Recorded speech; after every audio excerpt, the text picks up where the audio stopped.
Invincible.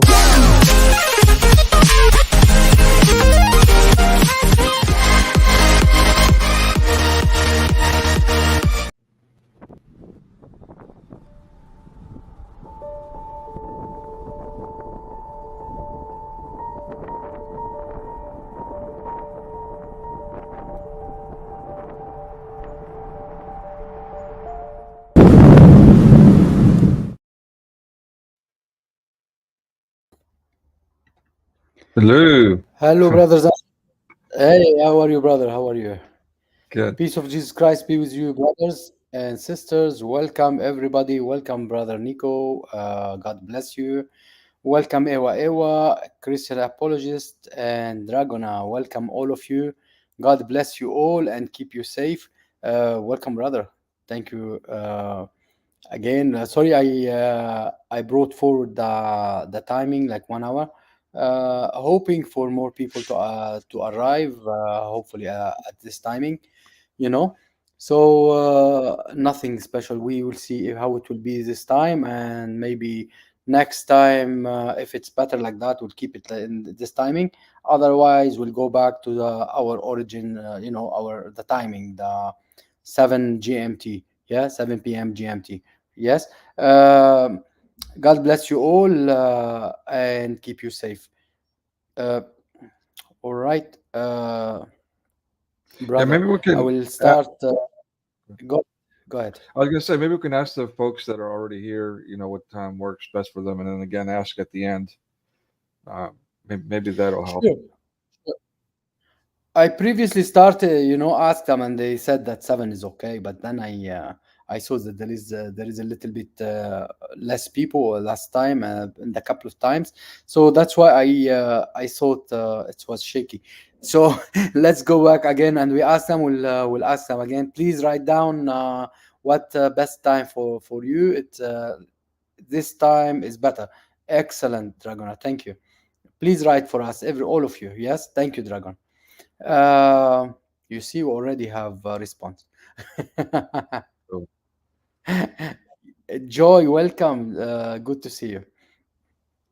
Uh, Damien, welcome, brother. God bless you. God bless you all. God bless.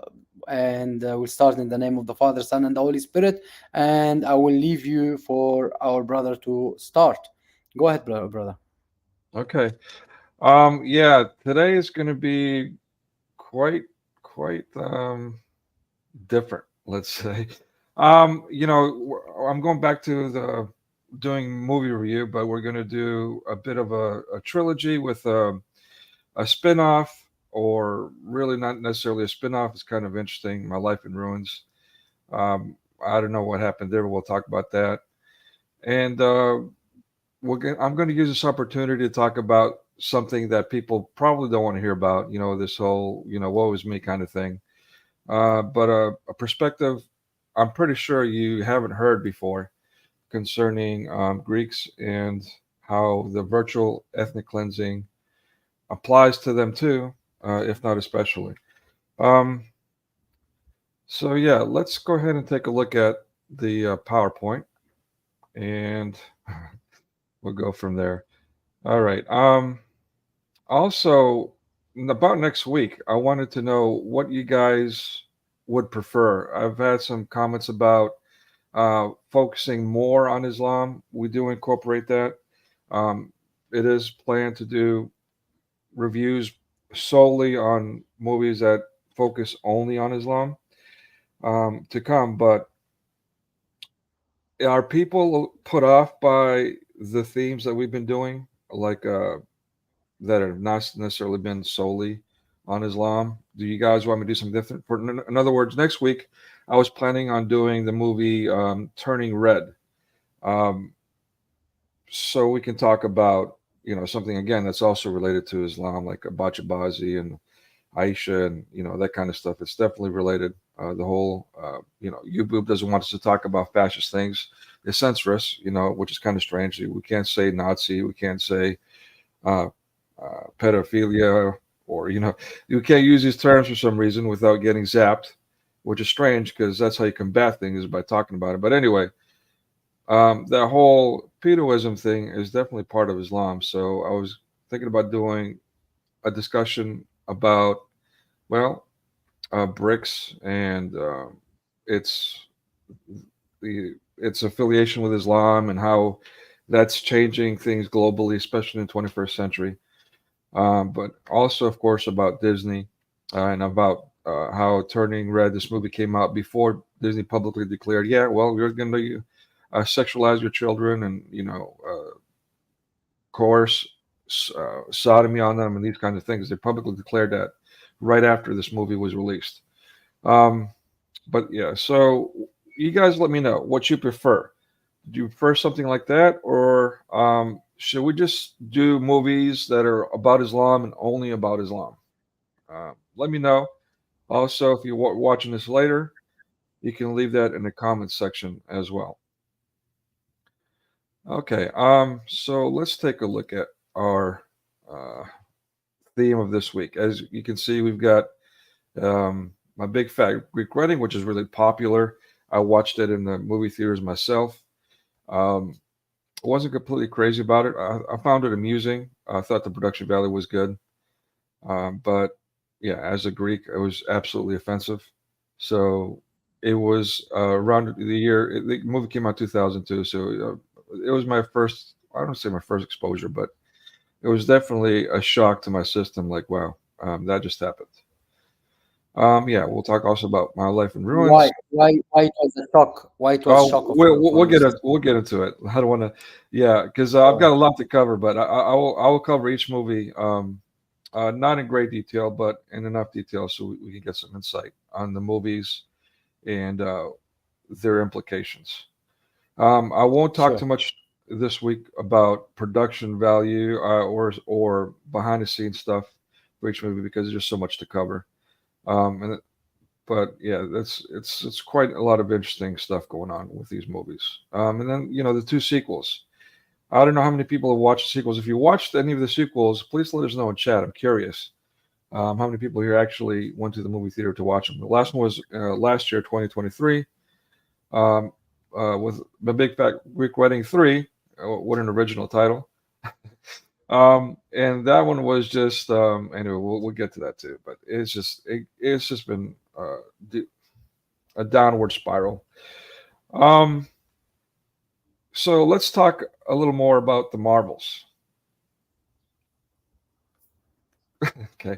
All right, just kidding. It's a little inside joke. A few weeks ago, we were doing one on the Marvels that had just been released on streaming, and yeah, that turned out to be a 2.5 stream long series, and really we could go on and on about that one. That was just such a wretched propaganda piece. But anyway, okay, so a Big Fat Greek Wedding. It was a really popular movie. Greeks loved it, by the way. Yes, they were offended by it, but they were laughing with it at themselves. That's considered a modern virtue somehow to laugh at yourself. Um, there's yeah, and in these circles, there's a saying: there is neither Jew nor Greek. That's a very popular saying. I hear that all the time on these streams, all the time. But how it's said, at least sometimes, is kind of intriguing. It definitely stands out. Um, there's like this emphasis, let's say, on certain things. So let's take a look at this video. Hopefully, you guys can see it. I've set it on private. I had some problems with how I'm sharing it, but okay, let's. Uh-oh. Sorry, 1 second. I got to stop sharing to share this. My bad. All right. Okay. Let me know if you cannot hear it. Can you guys see? I guess that's a minister. If you guys are familiar with the scene, please let me know. I'm a little confused. When I first saw it, I thought it was a minister, maybe a Baptist, that kind of thing. But I'm not so sure. You see the people standing in the background. You'll see them. They're yeah, they look Masonic to me. And then later through Malone, I heard the all about the Hebrew Israelites. And then this other organization, Christian Apologists, just recently shared and got zapped for doing it by Yaboob. Um, so yeah, I mean, there's all kinds of orgs out there that are just outright fascist and hypocritical and so on. So I don't know if this was just some kind of Christian sect that just is off the reservation or a different organization altogether. So if anybody knows, please let us know so we can know what's going on here. But does everyone see the visual? What is the? Is it a statue of Saint Mary in the middle? Right. It's supposed to be. I mean, he thinks it is, but source online says it's not. It's a saint. It's a Catholic saint, a woman saint. She's not holding Yes. baby Jesus. She's actually holding a crucifix. So I can't remember the Okay. name of this saint, to be honest with you, but no, yeah. But he believes it's the Virgin Mary, and the audience believes it's the Virgin Mary, and we're led to believe that it's the Virgin Mary. Let me ask you, In Amir. Arabic, in Arabic, it's written now. Then there is thousands of followers, but they are what they call it, like Misled. what they call it. Yeah, like people following this Mhm. innocents following that. He's Yeah. saying it's Faustina. Christian apologist saying it's Faustina. All right. Thank Uh, you. uh, yeah, so it's thousands of like innocent what they call them dahaya. Let me see dahaya in Arabic. What does it mean in English? It's gone out of my mind. Like somebody being hit, like dahaya. Yeah, dahaya is victims. Sorry for that. Thousands of victims being misled and following this kind of sect. This is what's written in Arabic. Okay. Yeah. So I'm glad you said that. I was going to ask you. So yeah, basically on the bottom it's translated in Arabic what is being said in English in the video, and this is shared by a Muslim online. By the way, this was a video that was viral in other circles, but a Muslim saw it, and he chose to share on his channel with translations in Arabic and his own conclusion. What we get to. So I'll be interested to hear what you have to say about what that pulls Thousands in of innocent from. victims trusting in this claim. That's right. You're saying this. Stop, look. Amen. You saying this. That little image on the cross is Jesus. Right. Now, we're going to test your image, your little image Jesus, and we're going to test what you consider is the blessed mother. Blessed mother. All right? Amen. I wish I had some heart. Amen. Like I have. I saw a couple of videos of this kind of ministry. They are destroying the statues like that. Is that Right. similar? Yes, exactly. Yeah. And I find it fascinating. He's doing this weird hand gesture and he's asking for something hard. He needs something hard. I need something hard. Oh, look at his hand gesture. Yes. Man, I wish I had some heart. Yes. Like I have. Yeah. Is that revealing or what? We in Greece we call that malaka. But Gotta have it. Give me a hammer. I want to see the discount power. That's right. You don't mind, do you? That's right. I want to see the power. Amen. okay, see here we're saying I want to see if it has power. So he's testing God here, basically. You know, and we'll get Yes. to. Yeah. He didn't remember what when the devil tested Jesus. What did he tell him in the Bible? Don't test Right. the Lord your God. Yeah. What There's. is he trying to? Sorry. Go ahead. Yeah, no, yeah, exactly. I mean, that's what I'm trying to figure out. Are these people actually Christian, or is it some like Hebrew Israelite thing going on, or what? I don't know who they are. It's Just, just fake sect, in my opinion. I'm not sure. I mean, I don't see any crosses, so I don't know. They might not. I don't know. I don't know. Don't say don't do that. Why not? Why not? Don't you fight for it. Let her fight for herself. Go ahead. Go ahead. Let her fight for herself. Go ahead. So notice the jeering. I mean, he's getting the mob mentality going. He's rousing them up. And he's got the video cameraman shouting, "Go ahead, go ahead." He's got his yes men in the back, very prominent. The guardsmen, no doubt, to protect him. Obviously, he gets online regularly, so he needs security. But they're clapping. They're the red applause sign. They're telling the crowd, "Hey, you know what? It's time to agree, to cheer on." The apple doesn't fall far from the tree. They are same. Sorry for that, but the same crap. Same crap. Well, we'll get to. So that's another theme of this stream today is crap and crapopolis. But Yeah. we'll get to that too. Yeah. Yeah. It's supposed to be like a God. Amen. They said she is above all women. But the Bible said blessed among women. Not above. That's right. Among women. Okay. Again, we see this is very common, especially with Muslims, how they like to play word games, to split hairs, and then when you, when you ask them about it, when you force them to answer, to respond, they'll just lash out, get angry, and attack, or just run away. Yes. So he's playing on, the Bible uses the word among women, not of women or whatever. I mean, this is just, it's a very weak argument, and obviously he's The mixing. Bible use what word? Sorry, could you able to repeat? Yeah, he says the Bible says she's among women, not above women. So, yeah, I mean, he's just playing. But the Bible, but the Bible, even when the archangel came to salute her, he salute her differently as woman. Right. He salute her like the Lord saw in you such that and that. Like he saw salute her with peace. The Lord saw in you good. You've been the what they call it exactly, like he gave you, like give you the, he will be what they call it, like what they are using, let's say now they are using, let's say now, Catholic Hail Mary, this kind of thing. Right. At the beginning of the Bible, it's not only for Catholic, it's for everyone, because it's from the Bible. So it's that you've been seen by, because you are pure, you've been seen by the Lord, you've been selected. So it's not like any woman, Right. isn't it? Exactly. Yeah, I mean, exactly. The Bible does explicitly express that. Also, the Catholic prayer is not Mary above women; it's Mary blessed among women. Right? Correct me if I'm Exactly. wrong, though. Yeah. Yeah, exactly. Same. It continue from that when the archangel came, and then when she went to Anne, and the baby will start moving in her belly, and she blessed her too, and she said, The mother of my Lord came to my house." As soon as he felt you, the baby start moving in my tummy.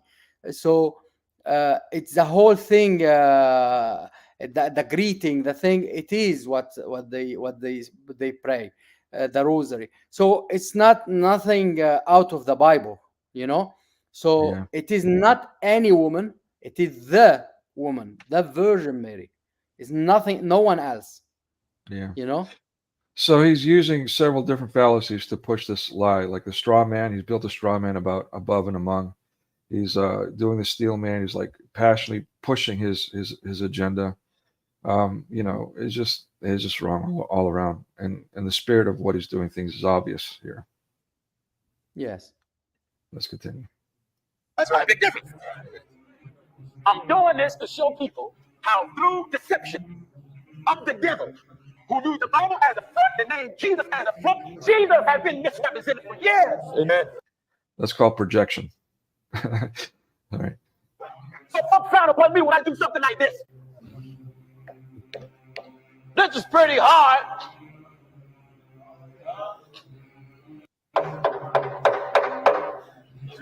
Okay. Where are the feminists? Why aren't any of the feminists complaining about this right here? This misogyny. I don't. Pretty hard. Because they are idiots. Sorry. Because they are idiots. They don't take. The feminists they are with Linda Sarsour in the protests, wearing hijabs. The feminists. Yeah. Welcome, Is that right? feminists. Now, Amen. this image supposed to be the Savior. Right.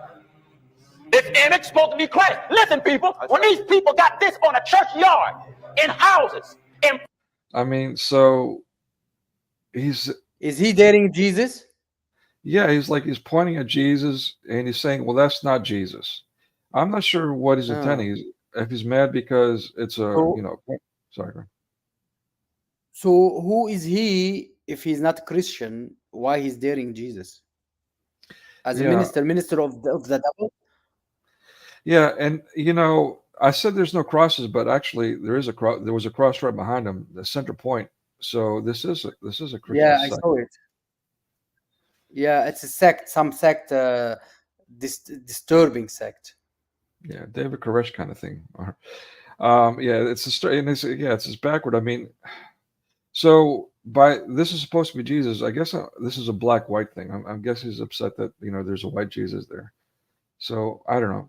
Maybe there's a possibility still they're Hebrew Israelite because I believe they use crosses too. Maybe I'm not sure. Didn't didn't Saint Paul say that there is no white, there is no black, there is no slave, there is no free, there is no Greek, there is No, no Jew, that we are all one right, in Christ?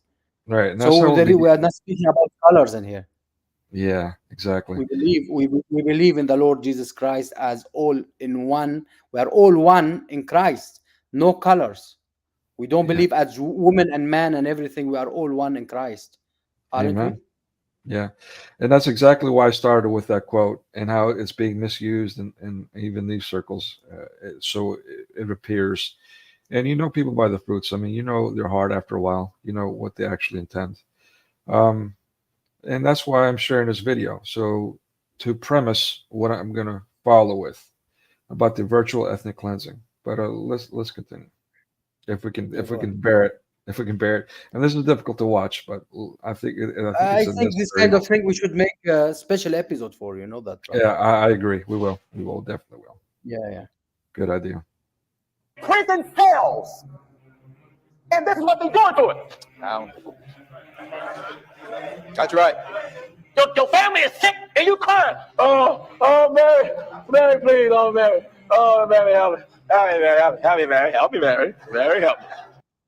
All right. So First, what? first Go he's ahead. an idiot. This is not Mary. Yeah. First, he's an idiot. This is not Mary. Second, yes, he's barking at the wrong tree. All right. You know. Second, it doesn't matter what kind of saint, which saint it is. We have our brother, he earlier on mentioned it, Christian apologist. He said it's Faustina. All right. Any saint, we are all project to be saints in the Lord Jesus Christ. We are all, we've been called saints with the being Christian being called saint before being called or Saint Teresa as Ewa said, or Faustina as yeah. So anyway, we are all being called saint before being called Christians. However, we are all saint in the Lord, in the Lord's eye, because we have to stay without sins, and we do the whatever the Lord did to be saints, not to be do the devil do what the devil do, like Right. that will be the sons of the devils. So we do whatever the Lord did and will be project saints. Basically, we will be saints. However, whatever he's doing, this actor, he's actor, he's not a minister. So he is an idiot, and Yeah. I And don't know what blasphemies he's doing, right. but Well, it doesn't matter what kind of saints he is blaspheming. yeah. Doesn't matter what kind of saint. It doesn't matter, even for no. I will tell you, let it be a normal human being, and any mother, any woman standing up there, and he's doing that for her. She's not a saint yet. He's blaspheming. He's a bad person. Yeah, I I will agree. put any person. I will put any person not dead yet, blasphemous, exactly. He hasn't been that person is not saint yet. We are all saints in the Lord's eye until proven guilty, as they say. Yes. So if he do it for a normal person like that, he is an idiot. Forget about saints. So Yeah. imagine him doing it with the saints. We are the all. So imagine when he's doing it with man of God, yeah, or woman of the Lord, yeah, of God. Uh, that's bad. Yeah, and it's funny you bring up Man of God. That's actually another recent movie. One of very Yes. few that was done on Greeks or Orthodoxies. Yeah. and that was about Saint Nectarius. But again, in my mind, that movie too was done in the same spirit, covertly undermining the meaning. Yeah, But yeah, you bring up very good points, and also the fact that his hatred toward these holy people um, manifests and grows into his hatred for Jesus Christ himself. So, exactly. But bear yeah, in mind, I want to cut you again, and I will stop. I will let you say whatever you want to say. I will tell you this kind of thing. Bear in mind, when they want to quote, they don't quote the fathers of the church or any saint. Guess what? They will quote a recent person, a blasphemous like him, and they will quote his books. Yes, they wouldn't quote a father of the church. Now I will let you speak. Sorry, brother. mm. Keep going. No, I mean, yeah, and as far as the veneration of saints, this is scriptural. This is not um, not everything that Holy Tradition does is scriptural, but almost all of it certainly is. So that surprises some people, but I think it's in Revelations. I mean, explicitly saying, "Blessed are those that burn incense unto the holy people, saints, what we call saints." Um, I could be wrong. It's been a while, but yeah. we Anyway, have yeah, we have our we have our brother in here came to orthodoxy through the movie Man of God, and no we kidding. are Wow. welcoming you, brother, in orthodoxy. God bless you, and we are all keeping you in our prayers. Please pray for our brother. He is in orthodoxy, and pray for him. All of you, Catholic, Orthodox, Protestant, all of you, pray for him, and I hope the Lord will keep him in faith and stay with us, and we'll pray for you, brother, Yeah. um, because we are So all one family in Christ. yeah. So keep So going, bro. yeah, and again, this is a good opportunity for me to apologize to my audience.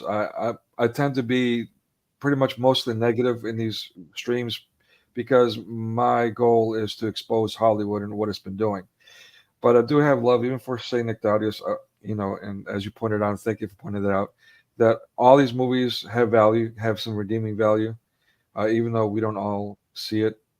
But yeah, again, it's my goal to talk about what barely anyone else is talking about, and in the way that no one else is talking about. Usually, when you hear things that I'm saying, they always assign money, making money to it, which I don't see it. Yes. I think it's way the things that they do is much more involved in whether or not they're making money. It's much more evil to me. Yeah. What about Saint Nectarius? You said again, please. No, it's yeah, the movie Man of God. Yes. It was very good for me to hear that that movie brought someone let's say Yes. closer to God in some ways. Yeah. I advise if Christian apologist when he went Yeah. because of that, I advise him then to go to Greece, to Aina, to visit Saint Nectarius. The island there is beautiful. Mm, The Saint Nectarius been buried in there, and it's lovely. I've been there. It's beautiful, lovely, and everyone should go there. Everyone should go to Greece and visit those monasteries, and especially Saint Nectarius. It's mm, lovely, and the declaration they gave it to him after his death. so, so please visit and see the monasteries and those excellent priests who they should be, and bishops and saints they are already praying for us from above. mm. Our Lord is the Lord, the God of the living, not God of the dead, and that's what you should keep in your mind. Yeah. He's not the God of the dead. So yeah, and Saint Nectarius was a healer, like so a miracle worker, and they say even now, as you pointed out, he intercedes in our behalf through prayers. So I mean, the Bible is pretty clear about those that heal, what as a sign as to whether or not they're with God or not. So Christian apologists, uh, why don't you come up? Did you get the link to join us on the panel? You're free to come up if you'd like. But let's continue this video. Amen. And then some of you liars Some of you liars say you saw this crying. Yes. Am I right? That's right. Am I right? Is he manifesting there or what? Is he Um, is his origin was dog or something? like demon. Yeah, right. Yeah, So, demon or but dog or something. Like that. yeah. So, but Doberman. also, sorry, He's a Doberman or a pit bull or something. pitbull. Yeah. But notice that now he's also doing the greatest sin of all, which he's blaspheming the Holy Spirit, right? Like he's saying, "Oh, you liars! You're saying there was some kind of miracle through this thing." Arr! Right? Wow. Yeah. You say you saw her crying. Amen. They said they saw the statues crying in Italy. You saw it somewhere in America, a crying statue. Right. Now, if I hit her, she should cry. That's right. Okay. So now we see more of how he feels. You know, there's a problem that, you know, this stuff is in Italy, you know, because we all know that, what is it? The Illuminati is guilty for everything, all the evils in the world, and, you know, this kind of thing. You know, Italy is the most evil place in the world, and whatever. Anyway. All right? Go ahead. She should cry. If this got power, Amen. something's wrong. That's right. He doesn't know. He Mary doesn't know did this nothing yet. idiot That's that this is like any icon, like anything. It's to represent. It's not the actual thing. You Right. know. Exactly. It's not Saint Mary as Saint Mary or a saint as a saint or an icon. It will be like it's just to represent. No one pray for the statue as a statue. Nobody pray for the icon as an icon. They pray for the saint as he is to basically to pray for us. You know, like. Or to Saint Mary as a saint to pray for us as she told our Lord Jesus to change, let's say, the wine, to make wine in the festive and the wedding, and they made wedding at the time make wine because at the time he didn't start his ministry yet. And then the Lord Jesus Christ, with even with that, he obeyed. Although he is the Lord, he is her Lord. He is not just her son, he is her Lord. With that, he didn't disobey his mother on earth. In fact, because he respect his mother, he did obey. He did help and did give them wine, you know. So this idiot doesn't know that any piece of clay does not represent anything but a clay. But as it is, as a statue, it's an art to represent, or to teach about certain person or certain thing happen. Like if an icon showing the risen Lord from, you know, it will show, and they will write, let's say, on it, Jesus has risen, indeed has risen. Or they will write on it like something to show stuff like that, remembrance, as Janice said. So exactly, to teach. And in the previous period, they used to teach people by drawings, by statues, Right. by stuff like that. And this idiot's coming from the end of nowhere, yeah, to just demolish, like Muslims demolish Right. our statues or our let's say icons, or even our churches. I bet he will be breaking our churches for no reason. Idiots. Yeah. Even the cross, attacking the cross. Yeah, and I'm glad you pointed out. That's very important. Like the example that we see in Scripture, for those that believe in Scripture and Scripture only, it's like the woman who grabs the garment of Christ. She's not grabbing the garment of Christ because the garment itself has magical power, but because Jesus Christ is wearing it, and she feels like only if she can just touch the garment, because she's not worthy. She's not worthy. And Jesus Christ doesn't rebuke her for it, but praises her. It's like, hey, you know what? Your faith is so powerful that you believe that merely by extension, touching something that touches me, the has faith, brother. special value. The faith, brother. Yeah. So, but instead, this man would rebuke that and attack that and spit on that very thing. So, I mean, not only is he hating on Christianity, but in some ways, he's saying that his view is greater than that of Jesus Christ himself, because this is not what Jesus Christ preaches. In every step in the Bible, you see that the Lord said, "Your faith has healed you." Don't you read that in every step when the Lord healed, let's say, the blind or anything? Even when He raised Lazarus, He asked Martha and He asked Mary. They were Martha and Mary. And he asked her about if she believed, and she said yes, she believed. And in fact, she told him, if you were here, you would heal him. He wouldn't die. That much you've got faith in him. That much you've got faith. So, and then he raised Lazarus. That much they have faith. So their faith will raise dead people. You know. So it is about faith in the Lord, not about idiot like that. Right. And now that we're on the subject about the idols, worshiping idols, there's the common argument among Protestants that Catholics and Orthodox worship idols, and that is against the Ten Commandments. There's a couple of responses to that.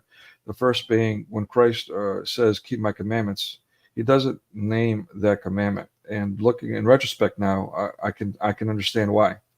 I mean, that is the all-knowing wisdom of Jesus Christ.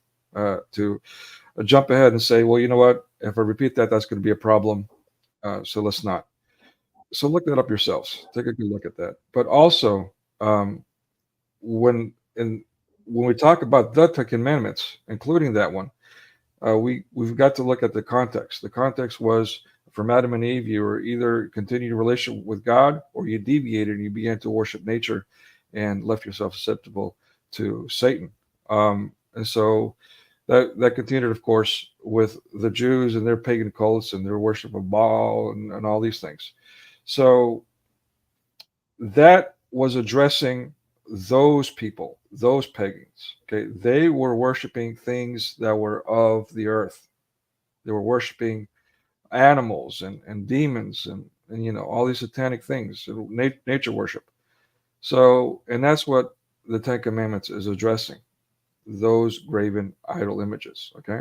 Not images of Jesus Christ. And we'll see how this hatred for others, the sense of superiority, turns into, well, let's call it what it is, a hypocritically Nazi, fascist, anti-Christian malice. Shit. Mary, she gonna have to do something. You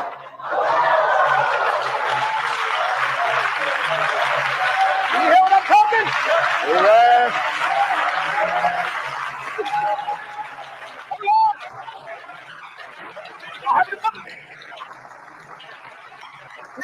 Amen. I'll do it. Amen. I don't know about you guys, but I'm heartbroken. If you think Yes. that I don't know if you will keep going with it. There is anything out of it, brother. Yeah, I mean, let's keep going because I want to get to the end too. I want to hear what you have to say. But yeah, it's. I know this is difficult to watch, but it's important that we do it because, well, you'll see. Let's keep going. this statue couldn't even stop a hammer. That's right. That's right. Many of you bowed into this little image on the cross. He done lost his All head. what I can say, that forgive them, Father, they don't know what they're doing. As the Lord said, as the Lord Jesus said, forgive them, Father, for they don't know what they're doing. That's all. Yeah. Well, he knows what I mean, to some degree. I mean, you're right, but he also, to some degree, he does know what he's doing. I mean, he might be ignorant of what we're talking about. As much as the Jews knew, Jews knew when they tried to crucify Jesus Christ, they sent him to Pilatus. Same thing. They knew. Yeah, you're right. I mean, And he forgave. Some of these people that were raised in certain cultures and certain circles, and they keep hearing the same thing. It's an echo chamber, and they go to their seminaries, which also teach these same things. And so, therefore, you're right. There is ignorance. And by definition, that is prejudice, malice or hatred out of ignorance, slander out of ignorance. I mean, yes, I don't know if that excuses it, but you are correct. It is ignorant. They were brought up on that, you know that. I'm sorry. Look, he's hammering Jesus. He's Yeah, hammering exactly. Jesus. And that's why I wanted to continue. I mean, you can see how where this malice, well, it starts with something small, let's say, if you want to call that small, and then it develops straight into superiority. You're above God. You're preaching things that are contradicting Jesus Christ, and then you're smashing the very image of Christ Himself, in an air of malicious, Yeah. hypocritical supremacy. Yeah, Look I don't at think it. this Look at is the wrong. image. Nothing. Nothing. Nothing. Nothing. Nothing. No And man it's wrong. happened. There you go. There's your supremacy, and everybody, the mob crowd, everyone's jeering. Like, yes, Bear in listen. mind, it is on the Huda TV.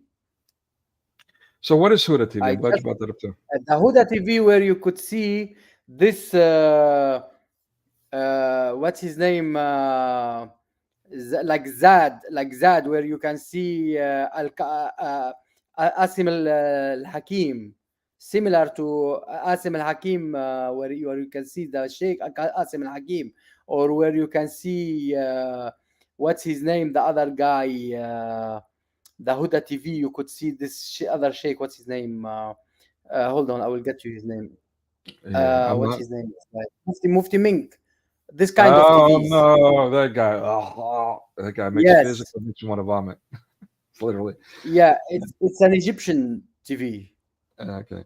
Yeah. Wow. All right. All right. Let's continue. There's two more points I want to get to. Amen. Long live God. God is the greatest. Amen. God is the greatest. God is the greatest. You hear what he's saying? God is the greatest. After doing what he just did, he's shouting, "God is the greatest." Allahu Akbar. Which God though? Right. Exactly. This is the question. Exactly. Even Satan is called Which Satan God God. you follow? Yeah. Even Satan is God for some people. Yeah, you're right. Yeah. Yeah. So, and again, in the same spirit, he's showing God is greatest. So, I mean, again, that is exactly what the Muslims shout. Allah. Yeah. Right. So, anyway, Uh, but Look at the title. Look at the title at the bottom. Is that your video, brother, or they wrote it? Because at the bottom they said, yeah, "Is he saying Allahu Akbar?" yeah, that's me. That's me. Allah. Yeah, That's you. That's you. Allah. Yeah. All right. Yeah, Allah Akbar. So this is, yeah. I mean, this is Act a Akbar. congregation, a mob think of people hating maliciously, hypocritically, and all are fooled. Yeah. All of them are being fooled right now. While they're projecting, Yes. he starts all this with saying, "You people are liars. You people are deceived. Your people, and look at what he's doing." Well, let me show this Yes. one last thing, and if you don't mind commenting on where it's from. Oh yeah.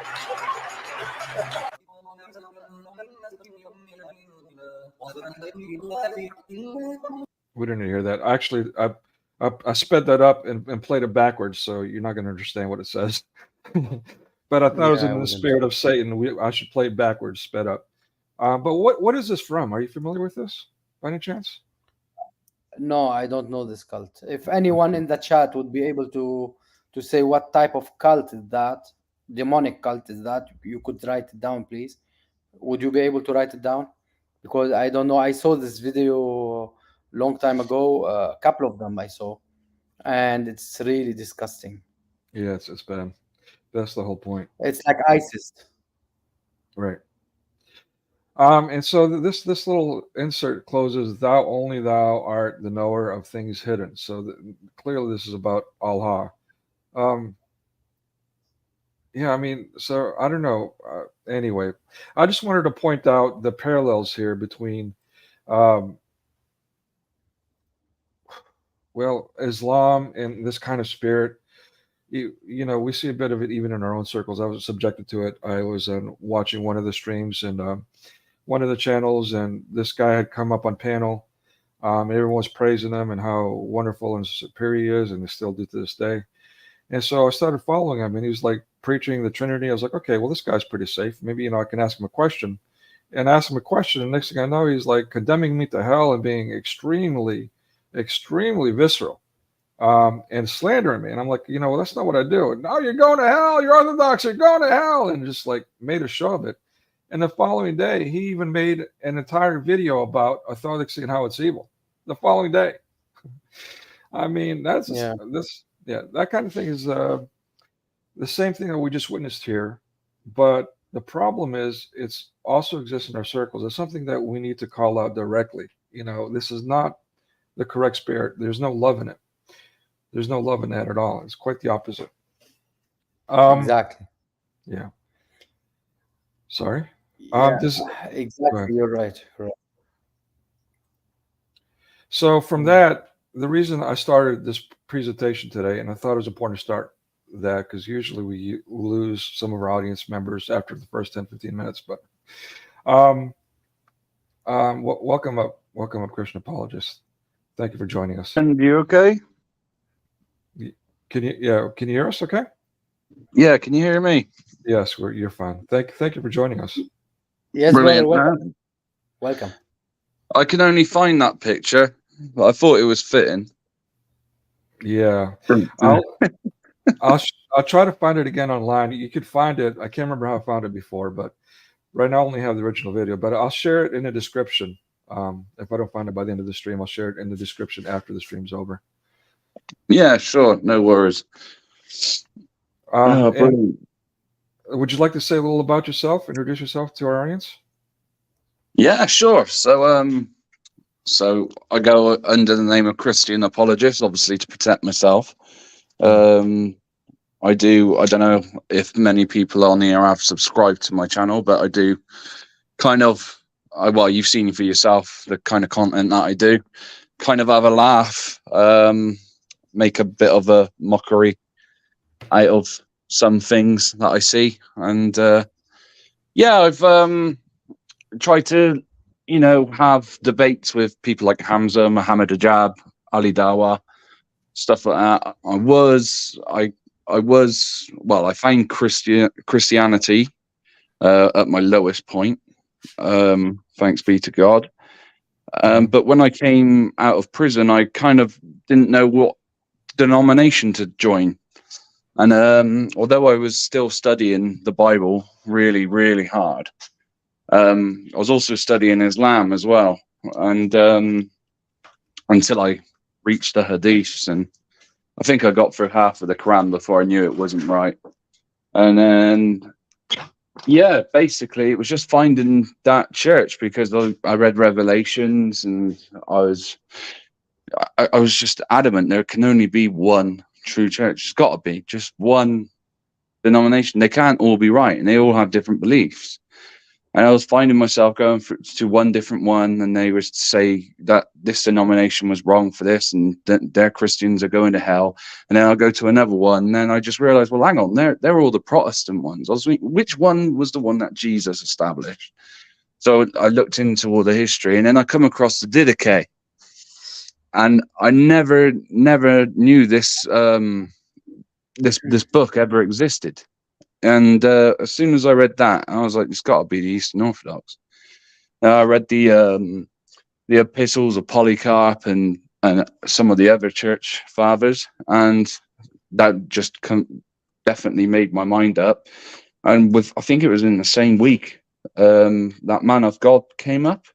And I watched that, and I thought, if I could be a Christian like anyone, it would have to be like that guy. It was the only movie, apart from Marley and Me, because I love dogs, the only movie that I've ever watched that has actually made me cry.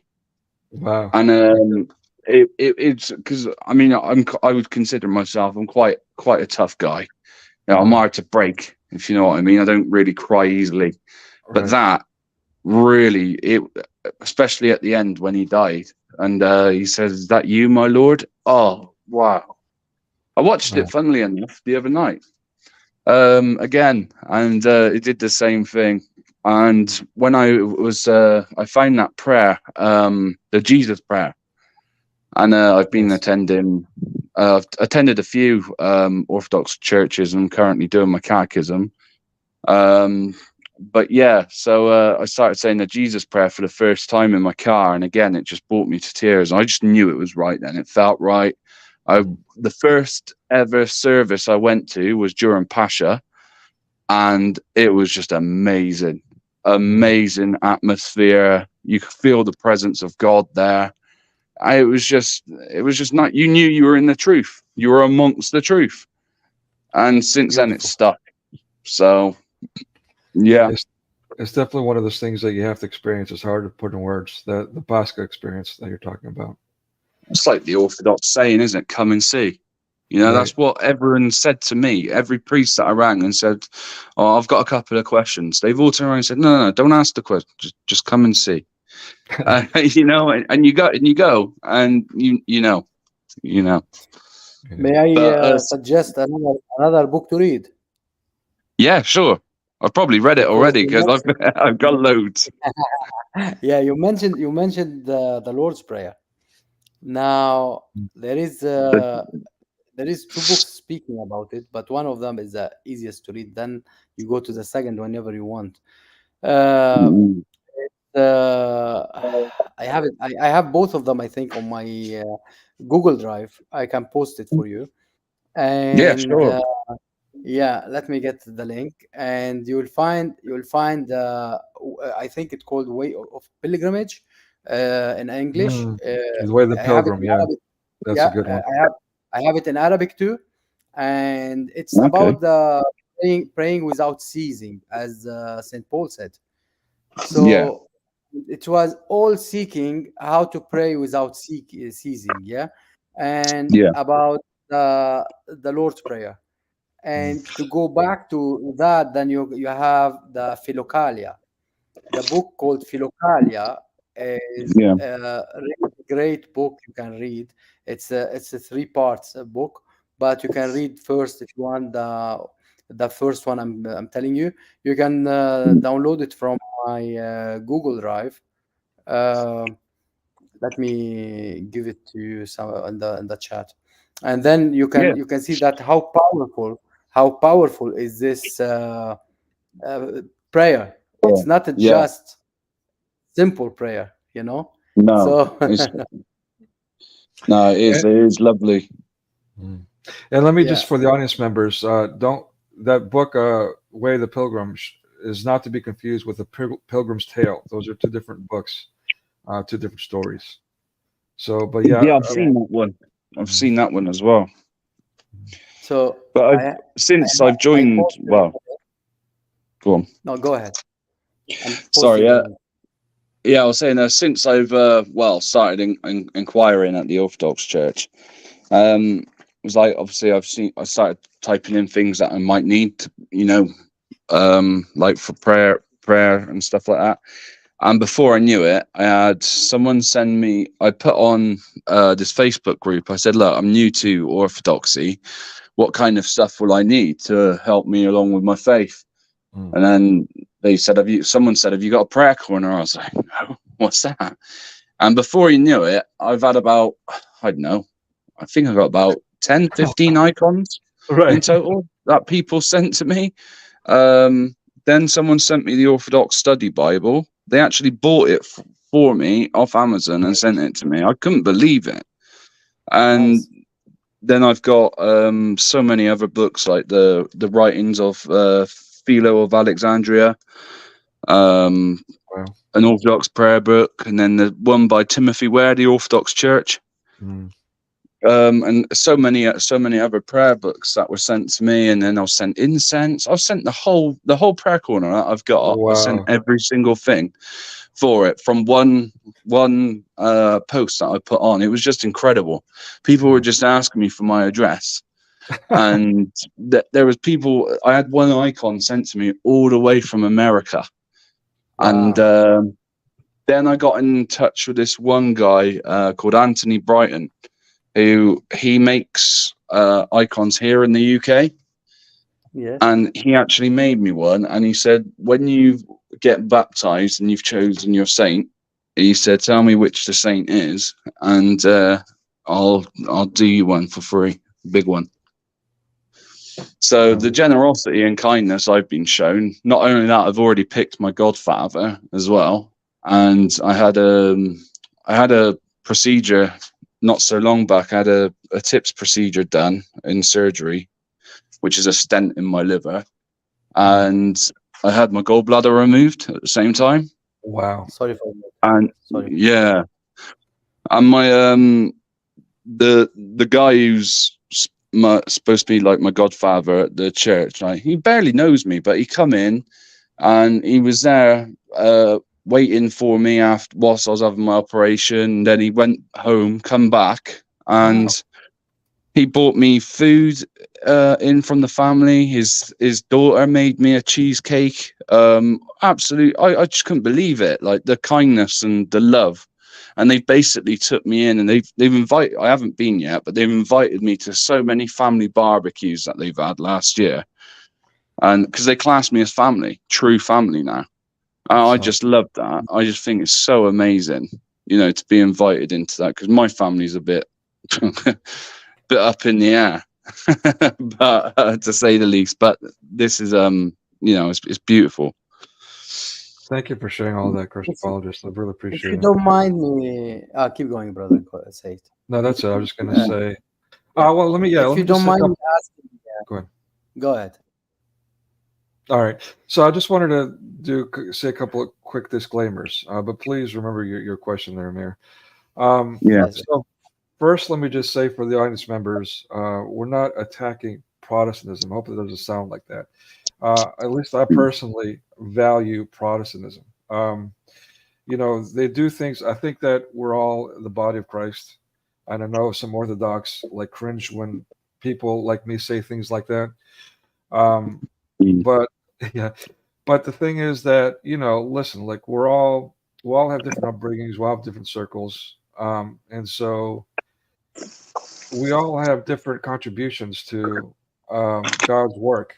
There's not many Orthodox people, for example. I'm not saying there's not at all, which is a lie, but there's not many that will go up to strangers, for example, and start, preaching the gospel, or even lay hands on them for healing and these kinds of things.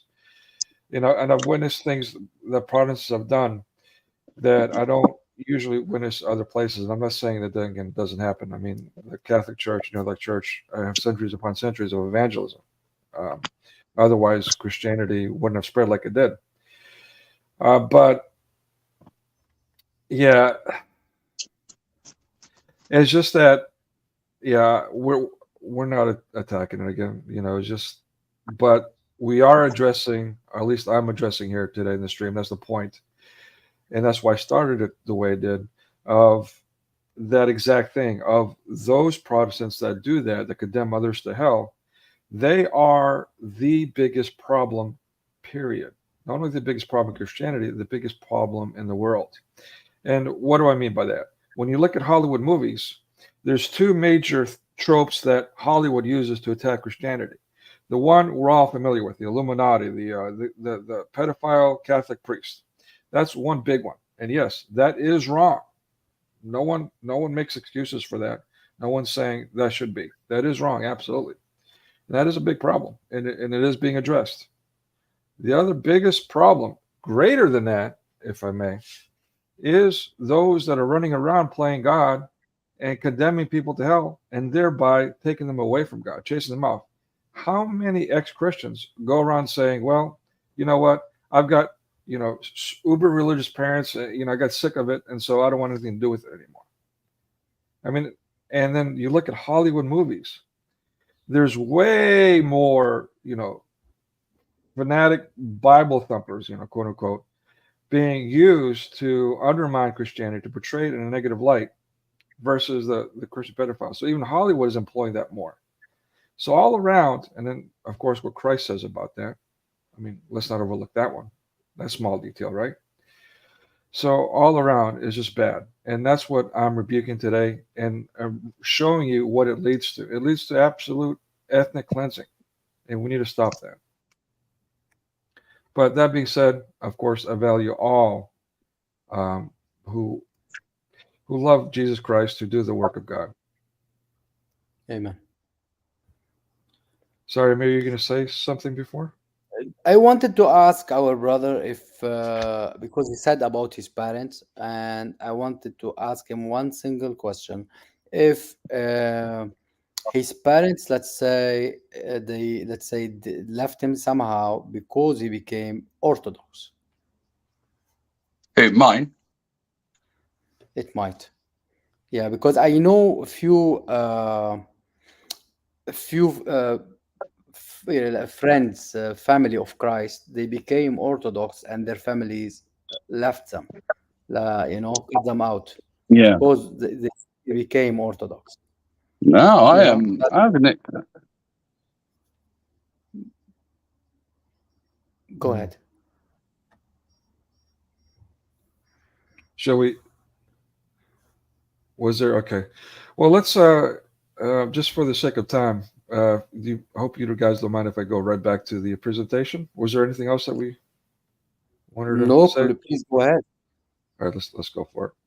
And I'm going to try to zip through it like I did the last one.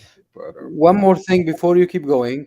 Right. I want to ask everyone to pray for our brother's health and to keep him in faith and for his health because he need every prayer. Please keep praying for him. Thank you. Amen. Please go ahead, Nicodemus. Amen. Thank you. Okay, so yeah, going back to this, how this biblical quote, "There is neither Jew nor Greek," how that's used in some circles with a certain passion, we just witnessed. And I'm going to address today what that leads to and what has been going on with Greeks that you won't hear. You hear the exact opposite about Greeks and all that. But let me ask you this question. Now, our brother here, Christian apologist, has shared how the movie Man of God has brought him closer to God um, through orthodoxy. So that's great. And there's absolutely redeeming value in everything. We've seen that, of course, in one of the greatest examples in Scripture. There's many, actually, it's countless. But with Saul, Saint Paul, I mean, does it get much more redeeming than that, right? So, but with that being said, we also got to be honest about the evils. We've got it's my belief that the truth is our sword, and we've got to fight, combat these evils with the truth, rebuke it as soon as we see it, to end it before it becomes a bigger problem. And this is something I've been trying to do since around the turn of the century, when I noticed that mass media was undermining Greeks, and I was like, wait a minute. Again, being raised in the United States, I had no idea of Greek history. The only thing I was taught was mythology and the gods, and we went in great detail about what each god was and what they can do, but nothing about anything after Christ and the Christian church in Greece and the Greek people, or World War II and their contributions there, for example. I mean, and nothing about Greece at all. They just suddenly disappeared after Christianity somehow, which is not the case. And I'm going to present that argument here too today. So, yeah, I mean, after post-Renaissance, it was clear there was a reason they focused on the negative portrayals, but or on the pagan society, pre-Christian pagan society of Greece, and nothing but. But also, let me share with you guys. Well, there's only 3 examples in my lifetime that I personally witnessed that were positive about Greeks. One is Hercules, and then again, that's not always positive. We'll talk about that briefly. But that's one positive thing. But again, that is appealing to pre-Christian ancient Greek society, something that was popularized again in the Renaissance. And on that note, why is it that non-Greeks created this Renaissance, made it popular, continue to popularize it to this day, yet somehow some people are blaming the Greeks for that? How does that work? But anyway, so the other thing was Cheers from the 80s. There was a TV series where people will congregate in a bar. It was really popular. It lasted for about a decade, which is tremendous in any TV series. So a huge success. In that episode, in the late 80s, I believe I believe it was the 88 election, if I'm not wrong. Yeah, that's about right. The 88 election, somewhere around there, 90 election, something like that.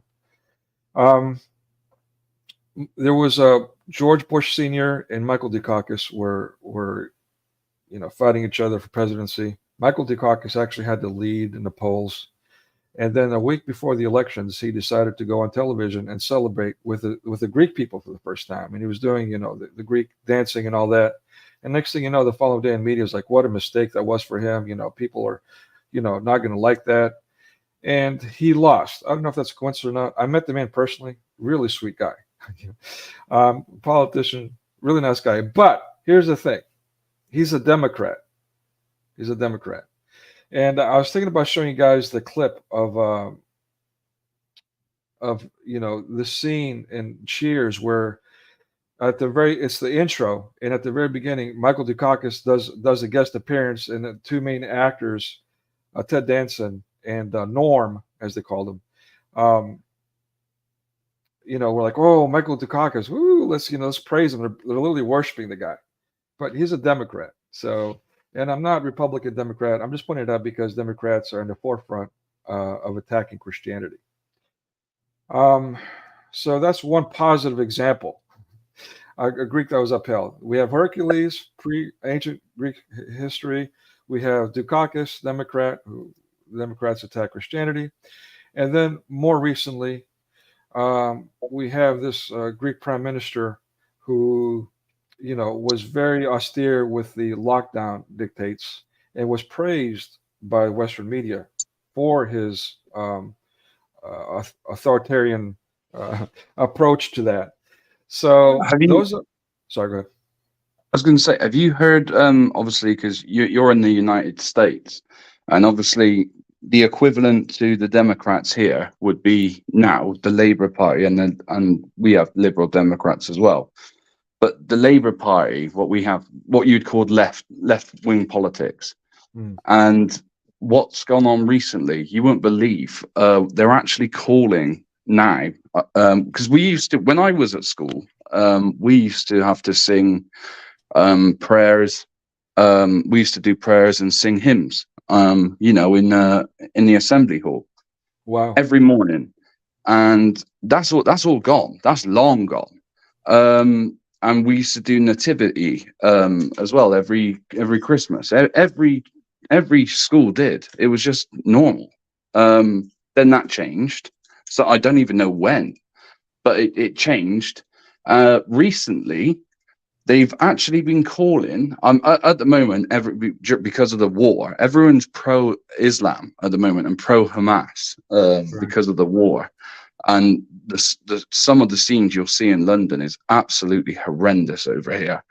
And the anti-Semitism that comes with it is, it's unbelievable. Wow. But there's people actually calling now, especially among the LGBT community, for the Bible to be banned.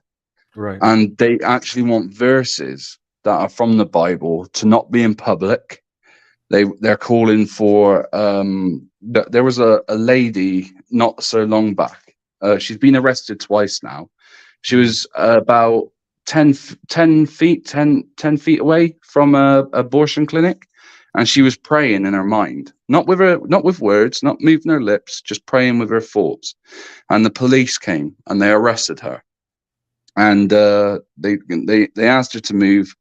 And she said, look, I just want to pray for the children that are in there, and that would never be. And the police officer, they arrested her, and she went back a week later, and it was a different police officer that arrested her. So she's been arrested twice for the same thing, praying outside without doing a thing wrong. Yet, literally 3 days ago, one of the pro-Palestine marches, they had a projector on our Parliament building and the Tower of Ben, the clock, showing from the river to the sea. Oh, so wow. promoting, what do you call the killing of the Jews, yeah. And there's a video of a police officer and he was stood right next to the projector. And they've been given new powers by the government to arrest, but they're too scared. They won't do it.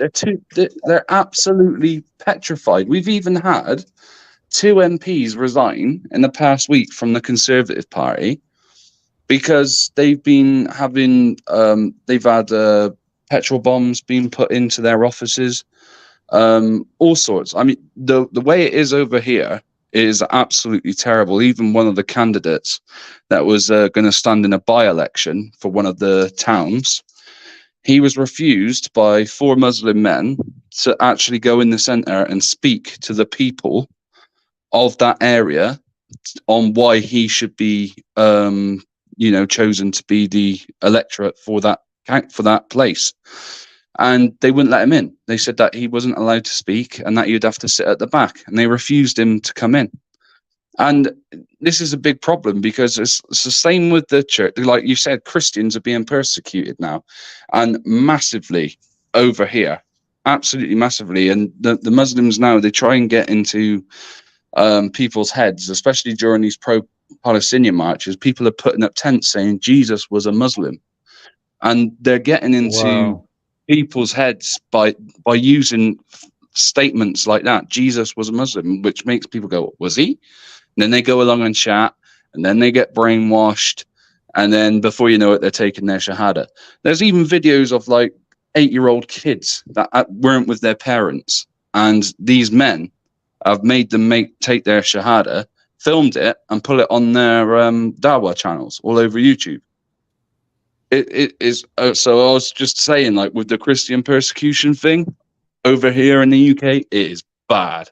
I mean, really bad. They're shutting down churches and they are literally turning them in to mosques.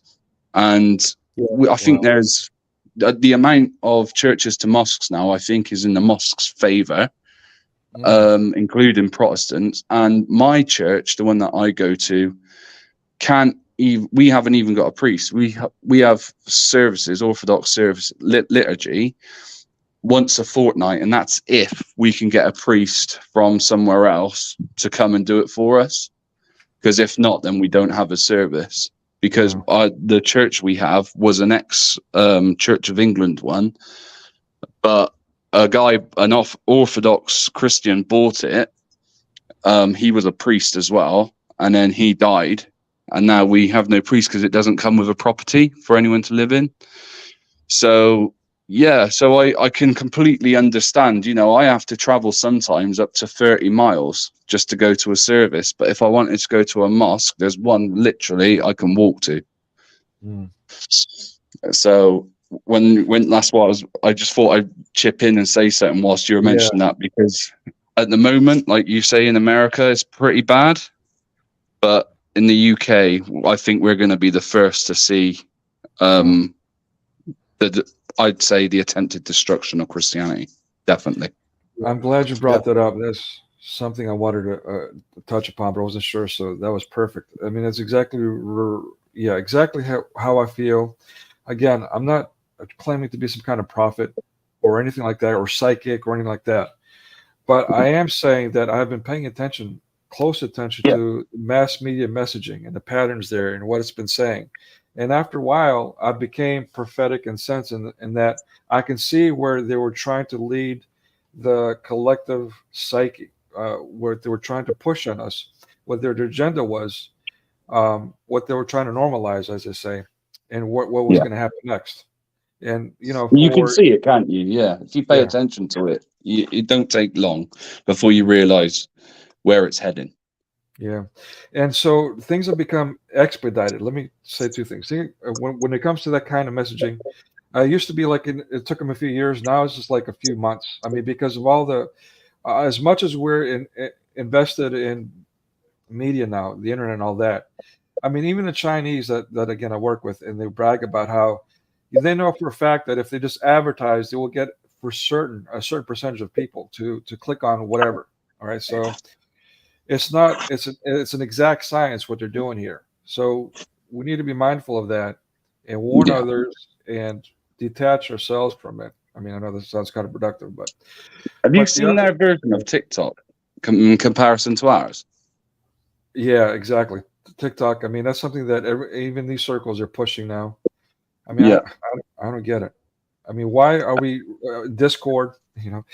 Why are we migrating to the communists and putting our lives, our most of our waking moments in their control, and they are recording everything. By the way, this is not. Yeah, of course.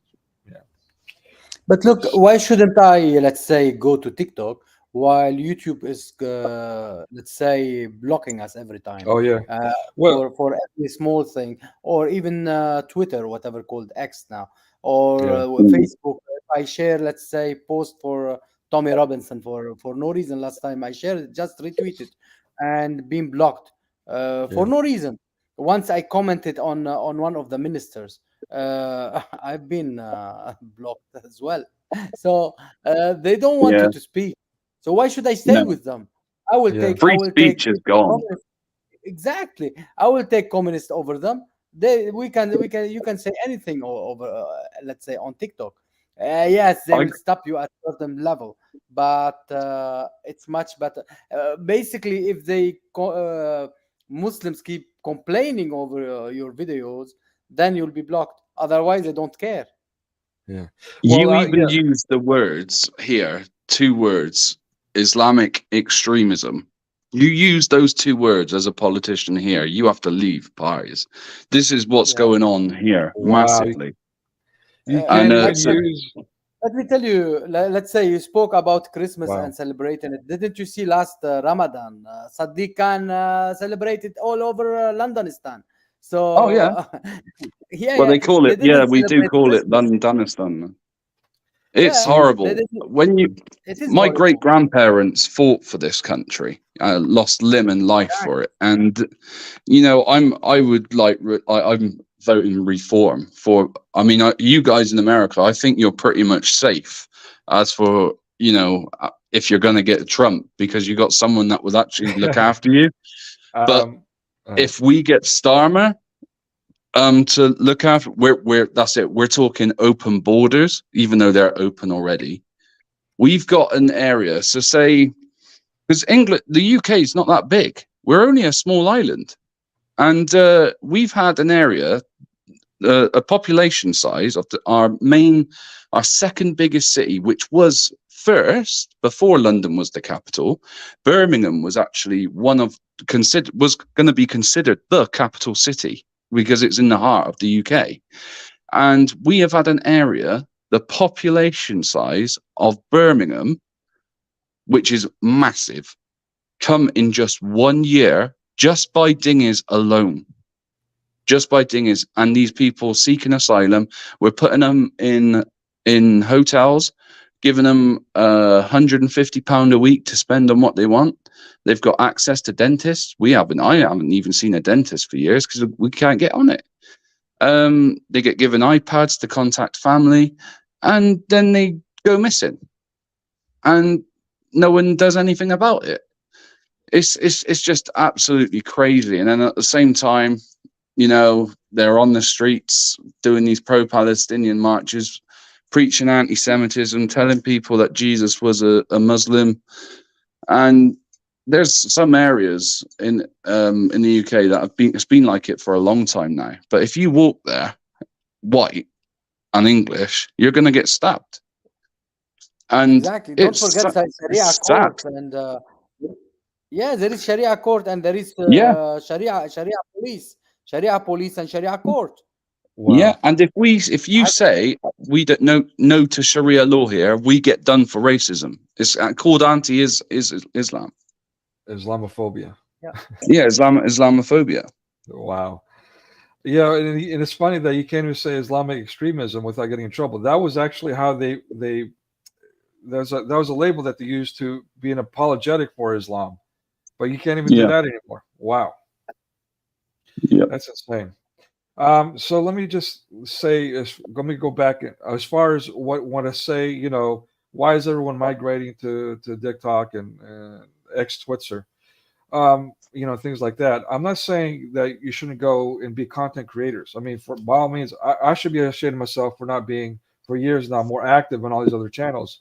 I decided to boycott them instead. But now I regret that. I should have been active and been a voice in those channels all these years. But anyway, coulda, shoulda. It's not too late. I'm going to get that done too. What I am saying though is, why are some content creators encouraging other people to migrate there and be passive consumers? And that's what I'm concerned about. You know, and also this is a recurring theme in our streams here, is the BRICS. To me, and again, I have no solid proof of this, but other than an insider in one of the streams, they also talked about this and they got zapped for it. Yeah, and he was like, about. yeah, he was some kind of intelligence guy. He was like a guest, and he talked about it openly. And for some reason, yeah, the whole channel got shut down for a while and all that. But anyway, yeah, I mean, other than that kind of proof, I don't have any solid proof. But you judge them by the fruits. It's pretty evident that Islamic money, Chinese, Japanese control over media, and even all the offshoring, outsourcing going on in India. I mean, they're controlling finances and all that for major companies, and their Bollywood and all these things. And of course, Russia for decades. I mean, people are still denying that Russian communism has influence over the world. And you're hated upon if you bring that up.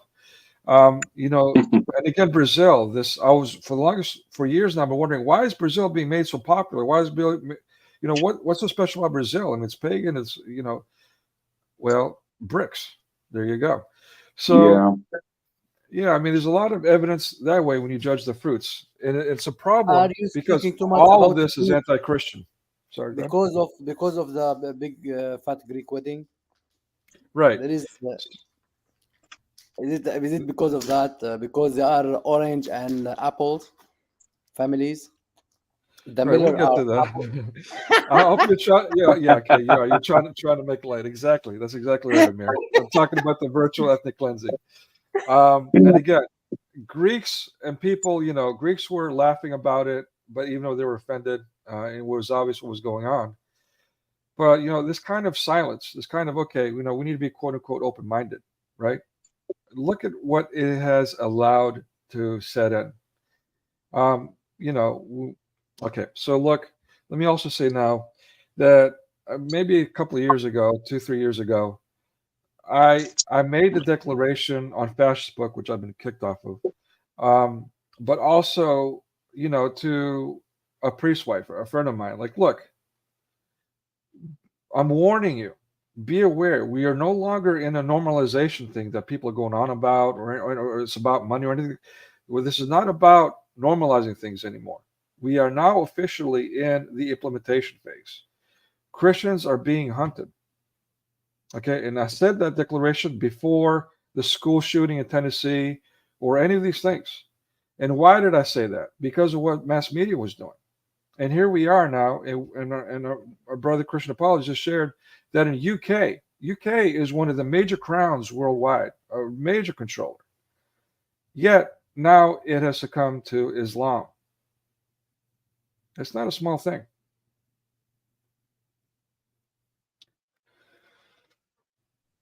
It's very worrying. Yeah, it is. But you know, again, there's I mean, Christ is already victorious. That's not poppycock. That's just not just rhetoric. It's a reality. So, but in the meantime, we can't sit on our laurels. We can't sit on our hands. We've got to be active. We've got to push back. That's true. And I mean, we could bring it to light when you're ready for it. But then there was also that big rise in what I was speaking to you on the topic that I did the other day on my channel in regards to that new religion that is, well, I say new, it's new to the UK, but it has become very popular and it is very dangerous. I mean, we can talk about that a bit later on after we've done this if you want, but yeah.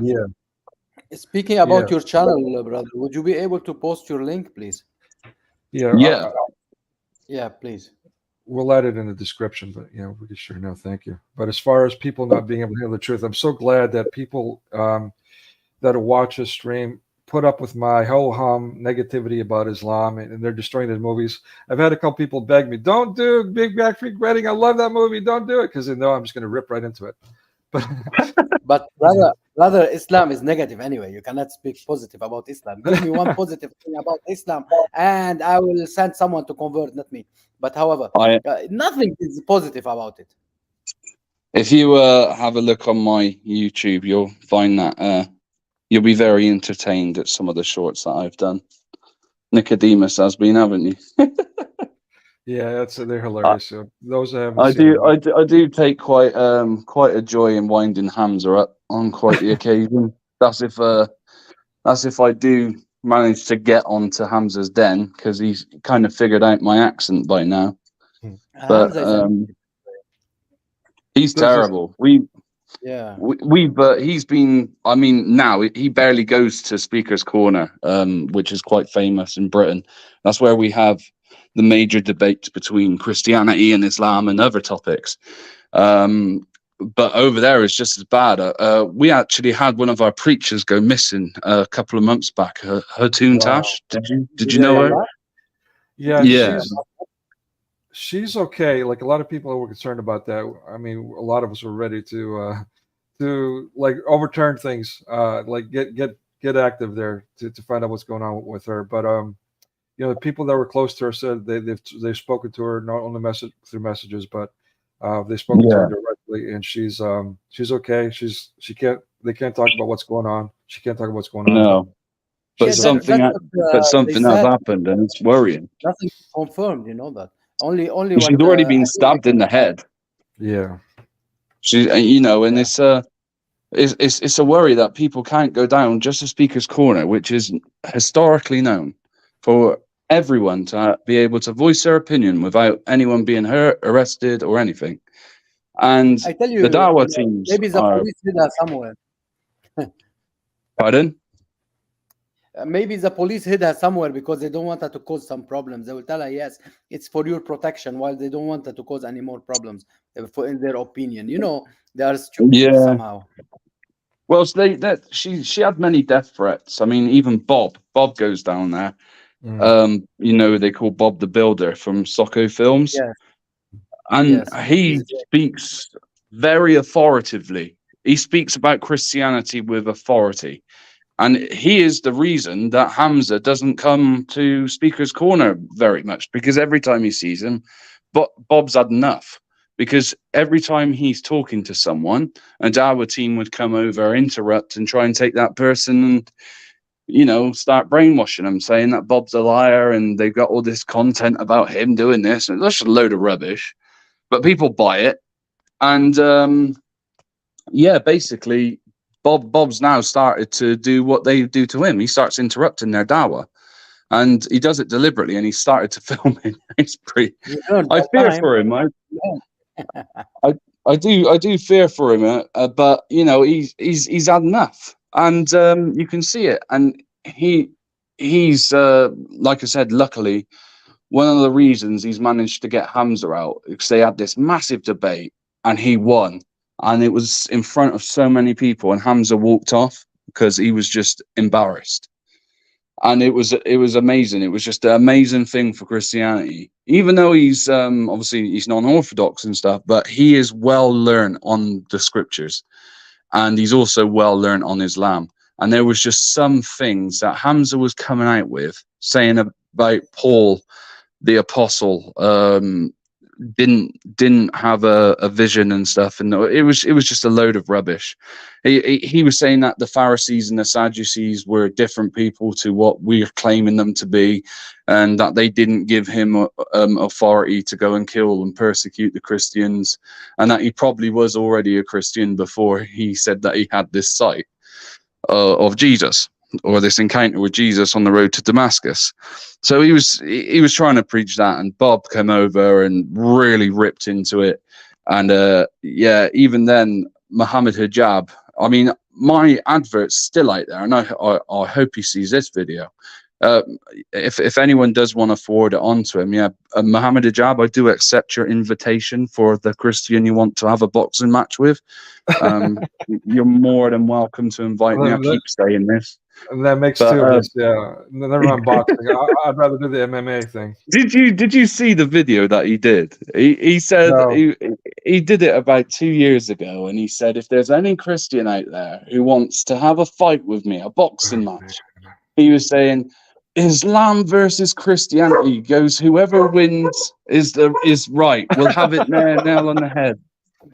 And he said, and I was like, okay, all right. So every time I've like tried to get on the channel, I've told him, I'm here. Can we box? I think he's checked me out, and I think he's thought, I don't really want to. I've been saying for a while I want a piece of that guy. I had no idea. Put the challenge out. That's tempting. That's really, really tempting. Yeah, This is correct. Don't let him take his shirt off. He shaved. He shaved it well and prepared for the Chinese and all. So. So to be honest, I'm not familiar with Hamza. So you said that he's not really coming to Speaker's Corner as much anymore. He's kind of hiding. No, not at all. Yeah, he's blamed it on the fact that he's got his own hijab shop. Now he's opened up a hijab shop where he sells Muslim women clothing. I don't know what his wife approves of that, but then again, it's all right, isn't it? You can have some concubines. But yeah, he's also got a lot of properties in Dubai and stuff. He's part of all. He's if you're friends with him over there, you're gonna make it, aren't you? And if he's telling princes and stuff like that he's met over there that he's spreading dawah in the UK, and he's helping them radicalize us, I'm sure they're gonna love him. So yeah, he's got lots of freedom. Halal cat food, brother. They're selling halal cat food, and I don't know how halal it is, because how can they make for a cat food halal? I wonder that. Well, basically, they say a prayer before they kill the animal, don't they? They say, well, apparently they say Allahu Akbar, and that's it, and then they slit the throat of the animal. It's cat food, brother. Chicken's chicken, isn't it? Do you know what? I was worried when I was a teenager, though, when KFC first put, we are now selling halal chicken. I was like, oh no, what's that?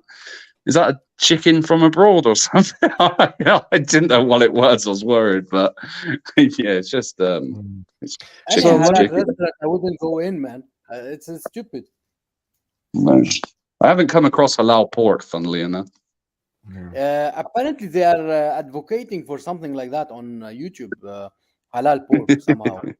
Wow. I saw it somewhere. Yeah, I should get made in China. Yeah, halal pork. I saw it somewhere. I should dig for it again. All right. So in honor of Hamza disappearing and making excuses for it, let me play this. Just run away, Forrest. I'll be back. Bye-bye. That boy sure is a running boat. All right. So let's get back to Lovely. Okay, so yeah, let's get back to the presentation. I'm gonna try to zip through as much as we can, so we're not doing any sequels. And yeah, I'll be quiet. I'm dismantling my Christmas tree. Dismantling my Christmas tree whilst you're doing it. Awesome. Okay, so yeah, I mean, again, we're seeing how mass media is a vehicle to push this ideology. It's a huge one. It's one that's been successful, as we mentioned. It's a matter of numbers. It's a numbers game, and with Islam in particular, you don't need a big majority to change the entire country. So it's problematic all around. But going back to, I call them the St. Louis of Eurasia, Greece. Greece is really in the middle of things. It's a gateway between Europe and Asia, really, geographically, also historically. So it's been through a lot.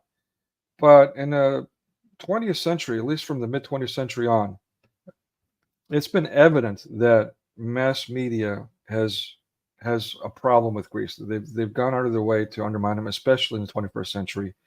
We'll get to that too. So one of the things that you might have heard lately, and you may have never ever heard before, are two words that are being used, and this is a covert, subconscious attack on Greece, whether people want to acknowledge it or not, and they need to stop doing it.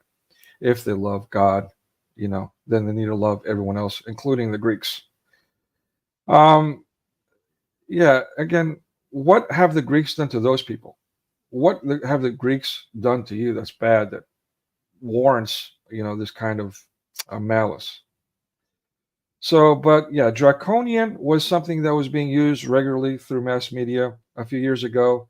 That's disappeared. I guess that was just too difficult to say. So they went with nefarious. Now everyone's using nefarious. Through doing that, they're subconsciously projecting blame onto Greeks, just like they do explicitly. Well, the ancient Greeks were pagan, and therefore Biden hates Christianity. What? No. That's not how it works. Okay. I mean, the Greeks ancient Greeks and whatever were accomplished, sure, but they really, in all reality, don't have that much control over what's going on these days at all. And again, how do you blame people that created the Renaissance on the Greeks themselves? It's just wrong on every level. So yeah, let me share this quick video clip. I want to make sure that you guys can see for yourselves exactly what it is that I'm talking about. Share. As Sorry. long as you stopped it, I cannot blame the Greeks nowadays. So at the end, I will tell you how I can blame the Greeks lately. So actually, share your screen. Yeah. Okay. I've never heard anything here. But Yeah. Well, if you are old enough to remember the preparation for the 2004 Olympics, we'll get to that. It was, at least in the States, for 2 years on every channel. It was extremely visceral and slanderous about how incompetent Greeks are and how horrible. Yeah, it was really bad. And this was before media had done this change, where it's still news networks. Still, their anchors had some integrity, and they would just say the news instead of throw all this adjectives and emotion into it, and basically becoming tabloids. But yeah, it was bad. It was difficult to watch as a Greek. And we'll talk about that in detail too. There's a lot around that. But the recent movie was Fathers 2, 2022. If you haven't seen it, I highly encourage you to watch it. Of course, it has its typical Hollywood constructs and attacks on Christianity in there too. But it's based on a true story. How true that is or not, but there's a particular scene which I like, where the main character goes. He wants to be famous. He's an atheist at this point, and he gets propositioned by this talent agent, and yeah, he lets him have it, which was really cool for me. That was kind of edifying. But one of the lines from this movie is, "Greece ain't a disability. Look it up." I looked it up, or what's it called? Father Stew. Yeah. I've seen that. Yeah. All right, so let's take a look at some of these clips here. Say the word, Blondie, and we can have it. I'd rather be the love toy of a Greek army battalion. Who wouldn't? Okay. I mean, I usually operate on a cash-only basis. I'm making an exception. A less popular movie, but this woman is a prostitute. This is a setting during the Great Depression. Mr. Thamaris. So he has a Greek name. Greek. Okay, so she's like, he's being really slimy and all that. You have to choose a guy. This is a more modern superhero movie. Who's in here? Okay. Who's in there? Chris Aries. Oh. So, Mr. Stubbs. So he'll be fine. Just a little gastroenteritis. What's happening now? That sounds like a Greek woman that owns all those oil tankers. All right. So I'm sorry. I talked over it, but basically, you can see, like, even in a last segment. I mean, and this is just a short list, but it's nothing but negativity. Even in small segments, they kind of throw it in there, like, through movies I showed you a TV series from the 70s, from the 80s, recent movies, older movies, going far back as Stanley Kubrick's Lolita. There's authorities that portrayed in that in a negative way through the main character, a woman who's portrayed as this horrible person. It's just, it goes on and on, but it really cranked up in the 21st century. All this slander against Greeks. Okay, so let me, I'm not sharing my screen again. Sorry, 1 second. Let me share my presentation. Do we have any questions about this? Is this news to you guys, or correct me if I'm wrong. Usually when I talk about this with people, they're like, what are you talking about? But well, yeah, for me, right, it's like, I've never been to America, so I suppose this is kind of just I don't know, a prerequisition of what I think of America. So when I think of like Trump and America, I think of like Christianity, and like I think of it as a Christian nation. And I can't. It's like, because if we look at, say, the Gospels, I can't imagine why Hollywood or anywhere in America would have a problem with Greeks, because if we look at like the Gospels, the main manuscripts that we've collected, and every scholar that we know, and mainly most of the scholars that have actually existed have been American, and they know for a fact that most the manuscripts we have are written in Greek. So the Greeks have had a lot to play a part in towards a religion that, because I'm sure America, when they written about with the founding fathers about God watching over the land, or it being God's, is it like God? What was I can't remember. It's like a motto you have, isn't it, or like a declaration or something? I'm not familiar, to be honest with you. With God, like watching the land or something. Oh, right. Well, that's very common belief with the Greece and the Greeks. Like, they definitely the God, the land. I can't remember. It's an American thing that the founding fathers written up in that. Sorry. Yeah, so it's talking about America and it being one nation under God. The Constitution of that's it, the Constitution. So, and I'm sure when they were mentioning God, they were mentioning as in the God of Christianity. Exactly. So I don't, especially like I said, that Christianity, around Jesus, even some scholars reckon that Jesus and his apostles more than likely spoke Greek, because in the towns, because not a lot of people used to be able to write, or a lot of people were illiterate, but they reckon that people were bilingual, at least bilingual or trilingual. So they spoke a bit of Hebrew, a bit of like, I don't even say, is it Roman, Italian, Greek. Jesus spoke Aramaic at the time too. Yeah, because and Aramaic, because you had to get by with people, because it was such the area at the time of Israel. It had a mixture of people going in and out, and going through it. So you had to be bilingual or trilingual to get along with one another and to buy things. So, and scholars know that. So it shocks me to think, especially obviously the first manuscripts we had were Greek, that America would actually have a problem with the Greeks. You'd think they'd venerate them, if anything. Well, let's not take it too far. I don't want veneration, but at least don't be hateful. Don't put out propaganda that could be lead to genocide, is what I'm concerned about. And what has been happening to Greece in the 21st century, which is an absolute encroachment and a hostile takeover. That was my concern. Not worship or idolization, or you even have to say nothing nice. Just at least the liberal pinnacle, which is tolerance. At least live and let live. Yeah.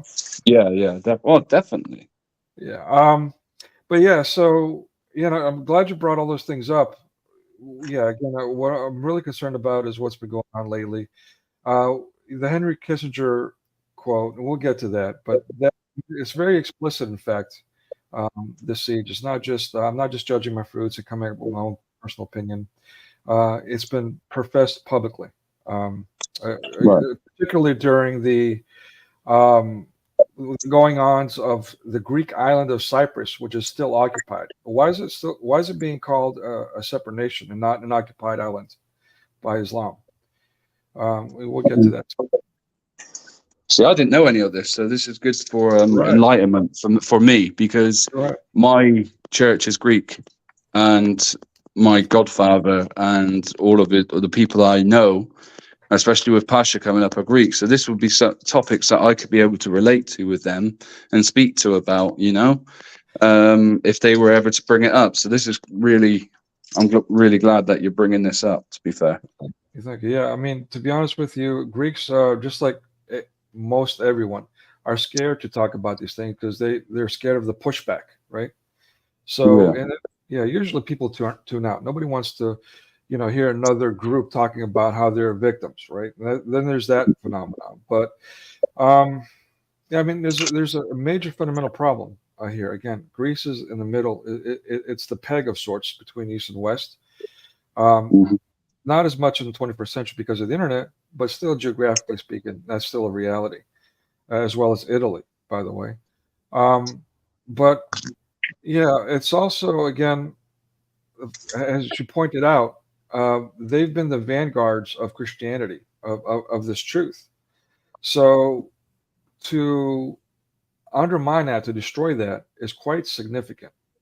Just think about the Great Library of Alexandria and the impact that people talk about that, the destruction of that institution. All right, so I will say that as far as the positive portrayals, again, I'm not a big fan of the lockdown implications that caused more travesty and so on than anything else that surrounded that. Maybe even more than the lethal serums. That's debatable. Oh, yeah. Sure. Yeah, I've heard have you seen the clots they're finding in people now that are 30 inches long? Yes, we'll do a stream about that too. Yeah, let's not get too sidetracked. We'll do a stream about that too. So he was praised for these things, which I'm not a fan of. Looking to Berla too, and how Berla went over to the EU, and they had the EU make all these agreements about how these European nations have to do this and that and this and that for the lethal serums and the lockdown. And the following day, the elderly were being forced to take them. And then so on, and then every step after that, it was just horrendous. I mean, Berla, anyways, I'll just leave that. Just do your own research. But Hercules was another positive portrayal. Let's call it that again. Pagan character. Oh, wow, what a surprise there. But again, even there, I mean, half the times at least, he's portrayed as a bit queer, including from the 1960s from Marvel, which gave him an orange, green outfit, very gayish. I mean, I only know gay people that dress in those colors, and it's definitely not a Greek color. And it's definitely not traditional. So there is clearly some intent there. But even Kevin Sorbo is very popular, and especially now in the Christian circles, for all these Christian movies that he's doing. So I guess you could say that's a plus by extension, right? All right. So, yeah, I mean, there's some double standards here. We talked about the draconian, nefarious use, even Machiavellian. Again, mass media's portrayal that Italians, the Illuminati, the Rome, and the Catholics are to blame. They're evil, and every evil in the world is their fault. That kind of thing. I mean, we've got to stop that kind of fascist propaganda, right? I mean, it's very common. When media talks about Italians, they're either mafia or they're Illuminati, right? I mean, let's cut that out. So, yeah, again, another common rhetoric that you might have caught, speaking of America, is that it's portrayed as the founders of democracy. So again, that's a plants and rewrites history. It's a plants Greece, and it's a significant role there. And when you also hear in combination of that, coupled to that, how Greek democracy was somehow bad, as a bad thing. It's dangerous. I mean, there's a number of roles that plays, including this virtual ethnic cleansing. Yeah, again, all this slander in media for Greeks that you might not be sensitive to because you're not Greek, but it's evident. You can see for yourself as I illustrated in that small clip, and the samples go on and on and on. But there's the Y2K scare was a major game changer. There's a lot of people all of a sudden that became what do they call doom preppers because of that. But also look at the subconscious how can I put it? The subconscious break conditioning that, our absolute existence relies on whether or not a computer works. That's what happened when you get Y2K. All of a sudden, our lives were dependent on whether or not a computer works, whether we liked it or not, which is not a reality. Even when we talk about the movie like War Games and how, what if nuclear weapons were in the power or in the control of AI? I mean, so what? You just pull the plug. I mean, come on. Not money, not machinery, nothing compares to the God created mankind that created these other things. So what are we afraid of? What is all this fear mongering? And then speaking of fear mongering, soon right after that, 9/11, which is when, right after that, 9/11, we had all the xenophobia, right? But that's when My Big Fat Greek Wedding was released during all the xenophobia. I find that interesting. And then 2 years of just visceral, news, quote unquote, slander against the Greeks, which led to their initial crippling. They spent all this money in preparation for all this. They even built an entire city out of marble in Athens and all these things to prepare for the Olympics, which is supposed to be a bird earner, but instead nobody showed up because of all this slander, all this fear mongering. And then, the economy, local economies, and the national economy became crippled after that. And that was the beginning of the end for them, including the bankings during the early 2000s. There was some financial flooding, debt there too. And in America, we're familiar with that, starting from the 80s, how the flooding of debt and the raising of taxes leads to economic recession, which is what Greeks suffered in the late 2000s on to the 2010s, when they finally got annexed by the European Union. And then the European Union made it even worse with their austerity packages and their dictates that further crippled the economy, including not even being allowed to take out a certain amount of money out of your bank. I mean, how is that helping the economy? That's why we left. Right, exactly. I mean, and the Greeks should have done the same thing. I mean, the European Union, we'll leave it at that. We know what it is. We've talked about its geographical significance, but also its spiritual significance. To this day, Greeks greet each other with glory be to God. To this day, despite everything they've been through, and they're going through currently. All right, so let's get to this Henry Kissinger quote. This is a quote that he put out publicly while the national discussion was being held about the Turkish invasion of the Greek island of Cyprus, the occupation, and what the national community is going to do about it. Henry Kissinger had to say, the Greek people are anarchic and difficult to tame. That's very Henry Kissinger-like control. For this reason, we must strike deep into their cultural roots. Okay. Perhaps then we can force them to conform. Of course, to strike at their language, which I have plenty of stories about myself. I actually went to Greece to do a learning model for ancient languages of the Christian faith, which of course included Greek, and all the political things that I had to deal with there, including the head of this education in Greece, who was also my advisor for the postgraduate program, who agreed to my research. But then in one of her classes was going on and on about the Greek prime minister and how he had said he wants to preserve the Greek language, and she wants to rip out his eyes out for that. She repeatedly said that passionately. I'm like, what the hell's going on? Wow. Here? Yeah. So, and their religion, voila, there it is. How many times we got to hear that Greeks are pagan? Give it a rest.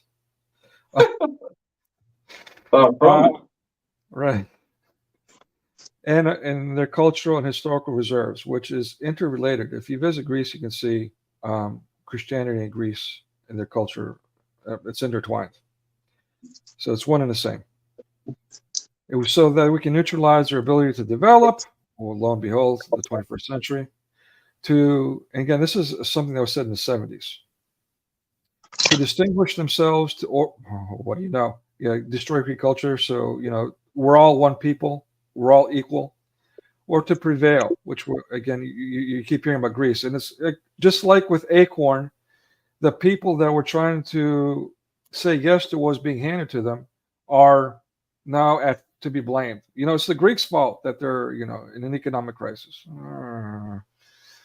Thereby removing them as an obstacle to our strategically vital plans in the Balkans, the Mediterranean, and the Middle East. Well, one of the biggest military bases in the Mediterranean is in Crete, the second biggest Greek island. Again, the first biggest Greek island is Cyprus, still occupied. Nobody calls it that. All right. So that's all I'm going to say about politics. Let's get to the movies and let's zip through them. Tom Hanks, he's an interesting character. Okay. Again, his production company, Playtone. I mean, let's look at this logo for a second. Doesn't that kind of look like, if you remove the word Playtone from that logo, doesn't that look like an eye? And that's quite significant. We see the eye. We talked about the eye of Fatima and that significance. There's also a Greek eye, which I suspect comes from going as far back as the Eye of Horus, but maybe not. Maybe because of the 4 centuries of Islamic occupation, it came from that. I'm not really sure. But some people believe in this power of the eye and how it scares off evil. I'm not a big fan of that. And of course, Masonic organizations employ the eye. And we see it throughout Hollywood too. He was accused of pedophilia and all this adrenal drinking. I'm glad. Sorry? Okay, no. I'm glad this person that used this picture from the movie The Big on the bottom here, that weird image, it almost looks like it's an icon of Christ, which I hate. But it's really kind of a soothsayer, this machine, this movie Big, where he goes and you put your money in and it's supposed to tell you the future, something like that. In this movie, that movie was about how a young boy wishes that he could be an adult. Sorry? Sorry, I was just thinking, I know what film that is. Oh, yeah. He turns into a man, doesn't he? Yeah, right.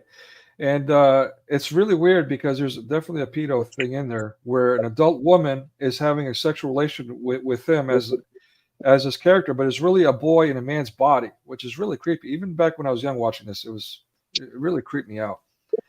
It is weird. Yeah. When you think of it. Yeah, I don't know. I mean, I don't like Hollywood anymore at all. It pains me to have to do this. And by the way, folks, I suffered through watching all 4 movies at least once this week, just so I can prepare for this presentation. I suffer for you. So according to Huffington Post, I think it was, Tom Hanks was barred from the Vatican for his movie Angels and Demons, which I also watched this week as part of the research. It was the first time I watched it. What a weird, crazy movie. What is going on with it? But then again, they made the movie and they had all these scenes in there, so I don't know if that's true or not. I mean, you can see his relationships there. A pretty good film.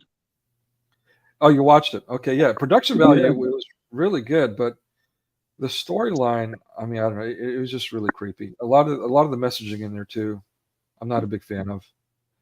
And again, also it played on the whole Illuminati thing. Illuminati's behind everything and all that, and their power and yada yada. I'm not saying that they don't exist, they don't have power, but I think just it's maybe a bit overstated. I could be wrong. Also, there's an online claim that he's somehow 6 degrees related to the Pope. It's always at 6 degrees. Why do we have to have 6 degrees of separation? But anyway, enough about him. I don't do too much research on him. Maybe that's a stream in itself. I'll look into that. So my big fat Greek wedding, 2002, as we said, right after the 9/11 tragedy, the terrorist attack. Am I still allowed to say that? And Yeah, yeah. And so xenophobia was at a high, and Platone's released this. I need to point out that I met the priest who baptized Tom Hanks. He was formerly Catholic, and he became Orthodox. He showed a picture of Tom Hanks's baptism, and it was exactly what we see in the scene in this movie of him in a kiddie pool. This is not how Orthodox churches baptize adults, and they do baptize adults. Um, and it's really weird. I got to say also too, if I you're never Catholic, seen that, brother. yeah, well, it's in a big fat Greek wedding. So yeah, I mean, canonically, you're not supposed to baptize people who have already been baptized.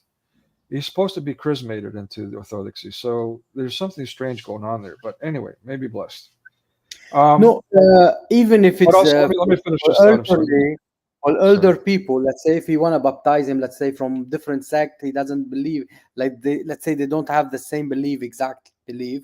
They do baptize them by, let's say they pour some water over their head because they're old enough that they can't carry them, or they let's take it to the extreme. They baptize them in a river or let's say in a sea somewhere big enough for them, but not in a swimming pool like that for kids. I never Yeah. seen that.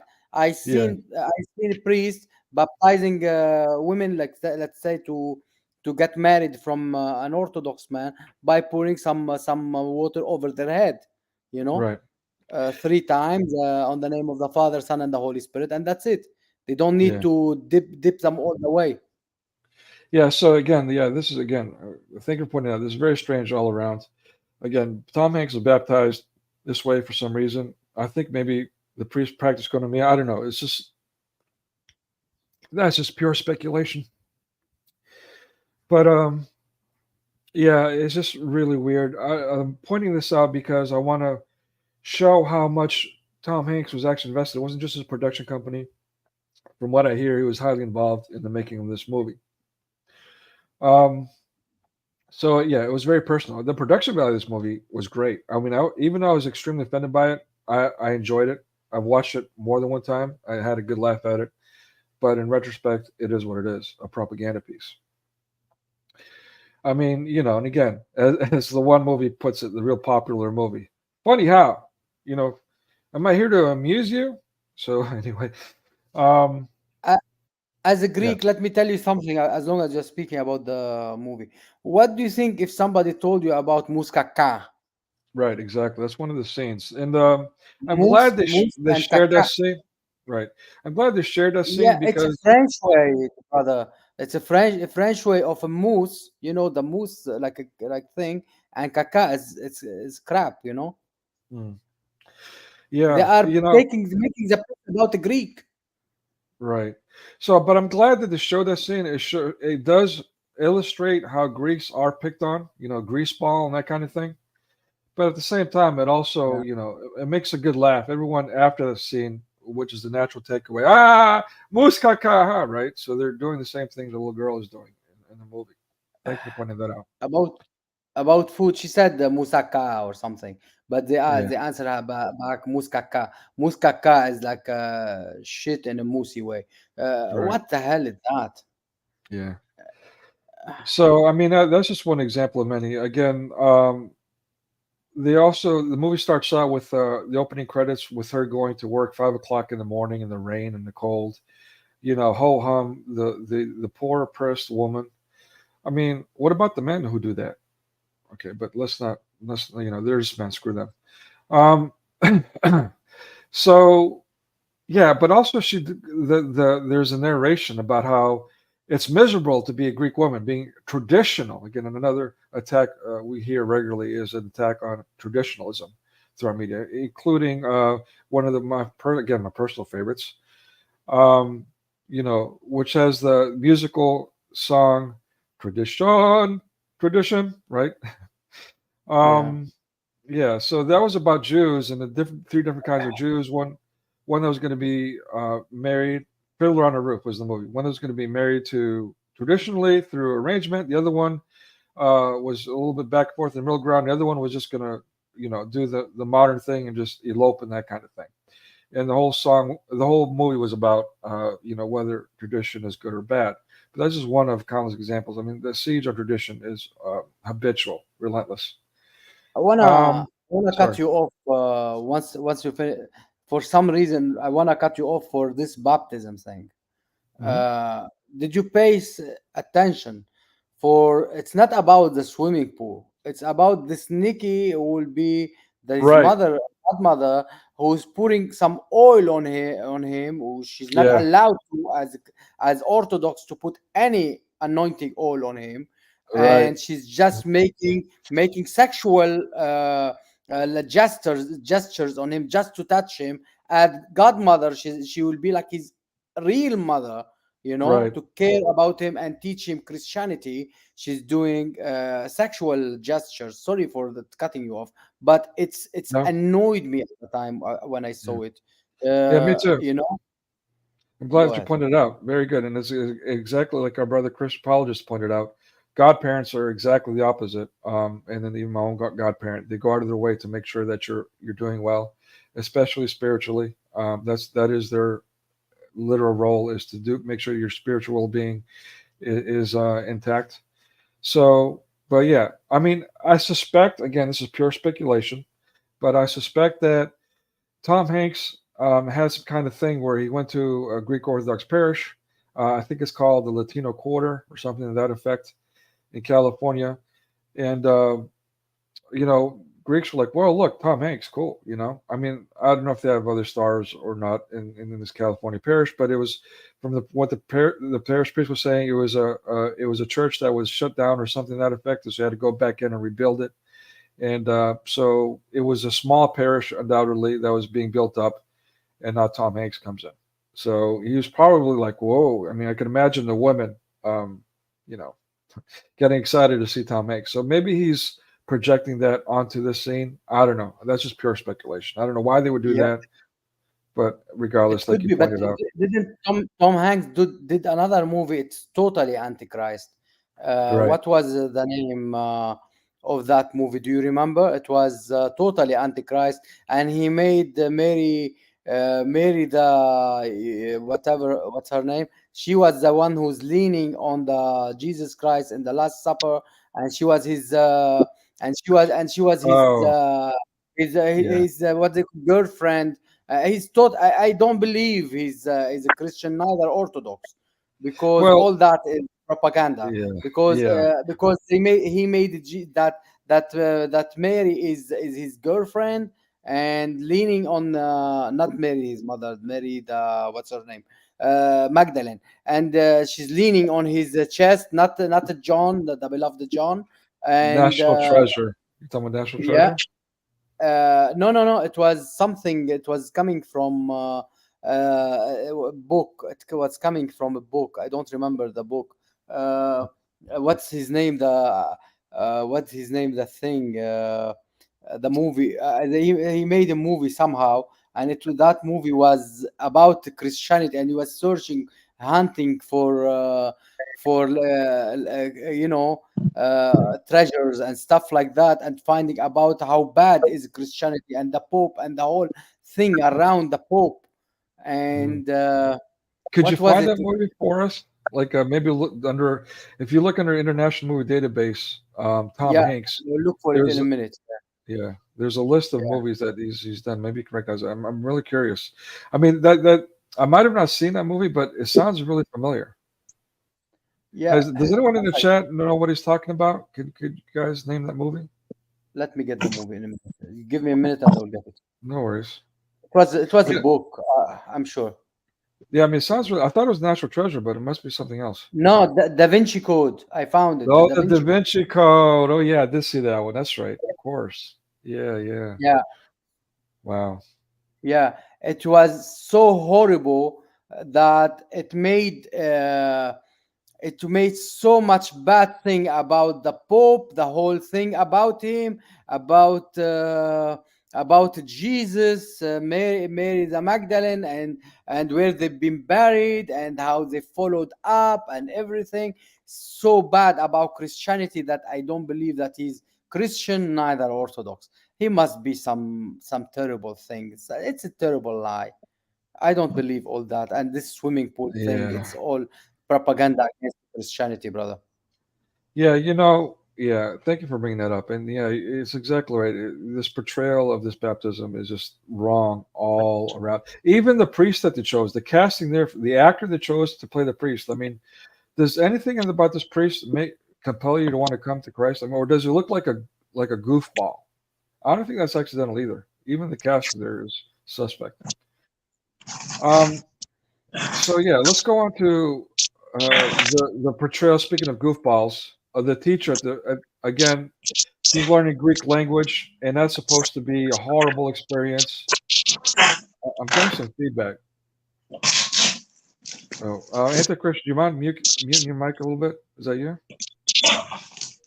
Yeah, Christian apology. Sorry about that. Yeah. It's Christian apology. I think.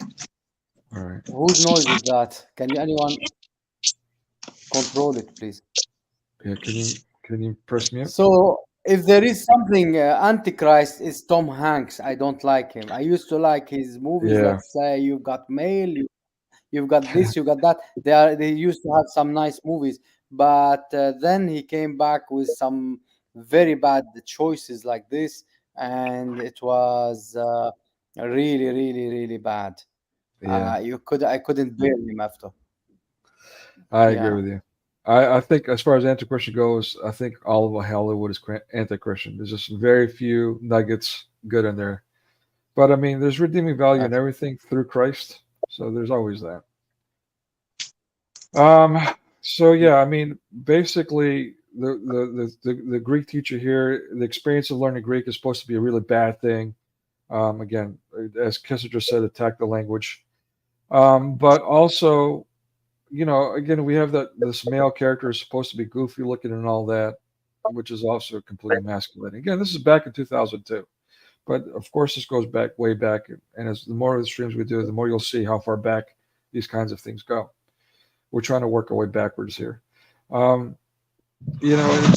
It also creates this prejudice of the Greeks being eccentric, stupid with the whole Windex thing. No Greek has ever heard of this Windex thing, but somehow in the minds of countless people worldwide, now this is somehow a thing. Yeah, and the other thing that's predominant in the theme of this movie is how Greeks are ethnocentric. Maybe that's true for some of the time, maybe. But, what really happens and what's happening in the stream right now as we speak is that Greeks kind of like are attacked throughout their history, even when they're abroad, if not especially when they're abroad. And so they become a bit defensive. Like when you go to Greek parish, they might kind of look at you like, oh boy, is this another one coming to tell us to stop being Greek or what? Right? So they get a lot of that. And then they get blamed for that behavior by their attackers. It's not because of a Greek, brother. It's because Greek, let's say Greece and let's say Russia, they are the core. Let me cut you off. Forgive me. I'm trying to avoid the church politics. No, but I'm sorry. I should have cut you off. You're right. That plays into the whole BRICS thing. It's not politics. It is politics at the same time, but it's reality. Yeah, it's you're reality. Right. They've been attacked. You'll see the whole thing. They are the core of orthodoxy. Let's say let's say the dream of Islam to target Italy and the Vatican. This is their dream from the Quran. From the Quran to attack the thing, the Roman. Yes. So it's their dream to attack. They still think that Italy it is the one. They have to go to attack Rome. It's the reality. The noise, brother. Who's that? I got him. I muted him. Yeah. Sorry. So it is their dream. You think it's fantasy. It's not fantasy. Let's say everybody speaking about some war here and there. They will keep concentrating about let's say Russia. For no matter if the Orthodox being attacked in what's his name? Zelensky is kicking the Orthodox from their churches. No matter about that. If he's doing whatever it is with their churches, or banning or putting some bad things on their legs like that, jailing them in their places, nobody will speak about it. But they will speak about some other things. Let's say, yeah, because Russia this, Russia that. I'm not with war. I'm not with anything like that. Right. I'm telling you what the fact it is, that they want to attack two core of Christianity, Right. Exactly. two seats of the Christianity. Yes. That Yes. it is seat. The Christianity based on seats. It is a Yeah. seat. It is seat. Let's say the Rome. Let's say Constantinia, the Russian, the Greeks. The seats. Those main places. Those main places are the origin of the Christianity, and they are targeting the main. Right. No, I'm glad you. Yeah, I mean, you're right. I'm glad you brought that up, and it is part of the discussions that we're doing here. BRICS, and of course, a big player in that is the Islam, their finances, and of course, physically occupying, encroaching on lands throughout Europe and America, establishing Sharia law, and taking over. I mean, that's what they've done historically. That's what the Spanish Inquisition was about. I know everyone says, "Oh, the Spanish Inquisition was evil." Sure, they've done some evil things in there, but we are now seeing how that was a reaction to an even bigger evil. And of course, the Crusades, which is very commonly brought up. So, yeah, I mean, again, so on the back of that, let me go back to the portrayal of Greeks being ethno. I'm not being proud to be Greek in this stream right now. I'm being an apologist for Greek people, both as a Greek, as a concern for my family, my friends, acquaintances, Greeks in general, but also, most importantly, the foundation of Christianity, of civility in the world. So when you undermine Greeks, when you undermine the foundation, the guarded truth, then what is left? There's a major big problem there. Okay, so enough ho hum about things. Let's try to change the mood here a little bit.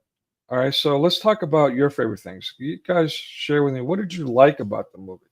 I mean, I don't know if it's inappropriate to talk about that now. Maybe I should have started with this, but yeah, in retrospect, maybe that should have been the first slide. But anyway, coulda, shoulda, woulda. Yeah, Here we let's are. see the viewers what they will write about it. Janice, Joy, Dragon, all of you, Protestant believer, everyone, Albanian Prince, anyone who's in the chat, please write what did you like about the movie.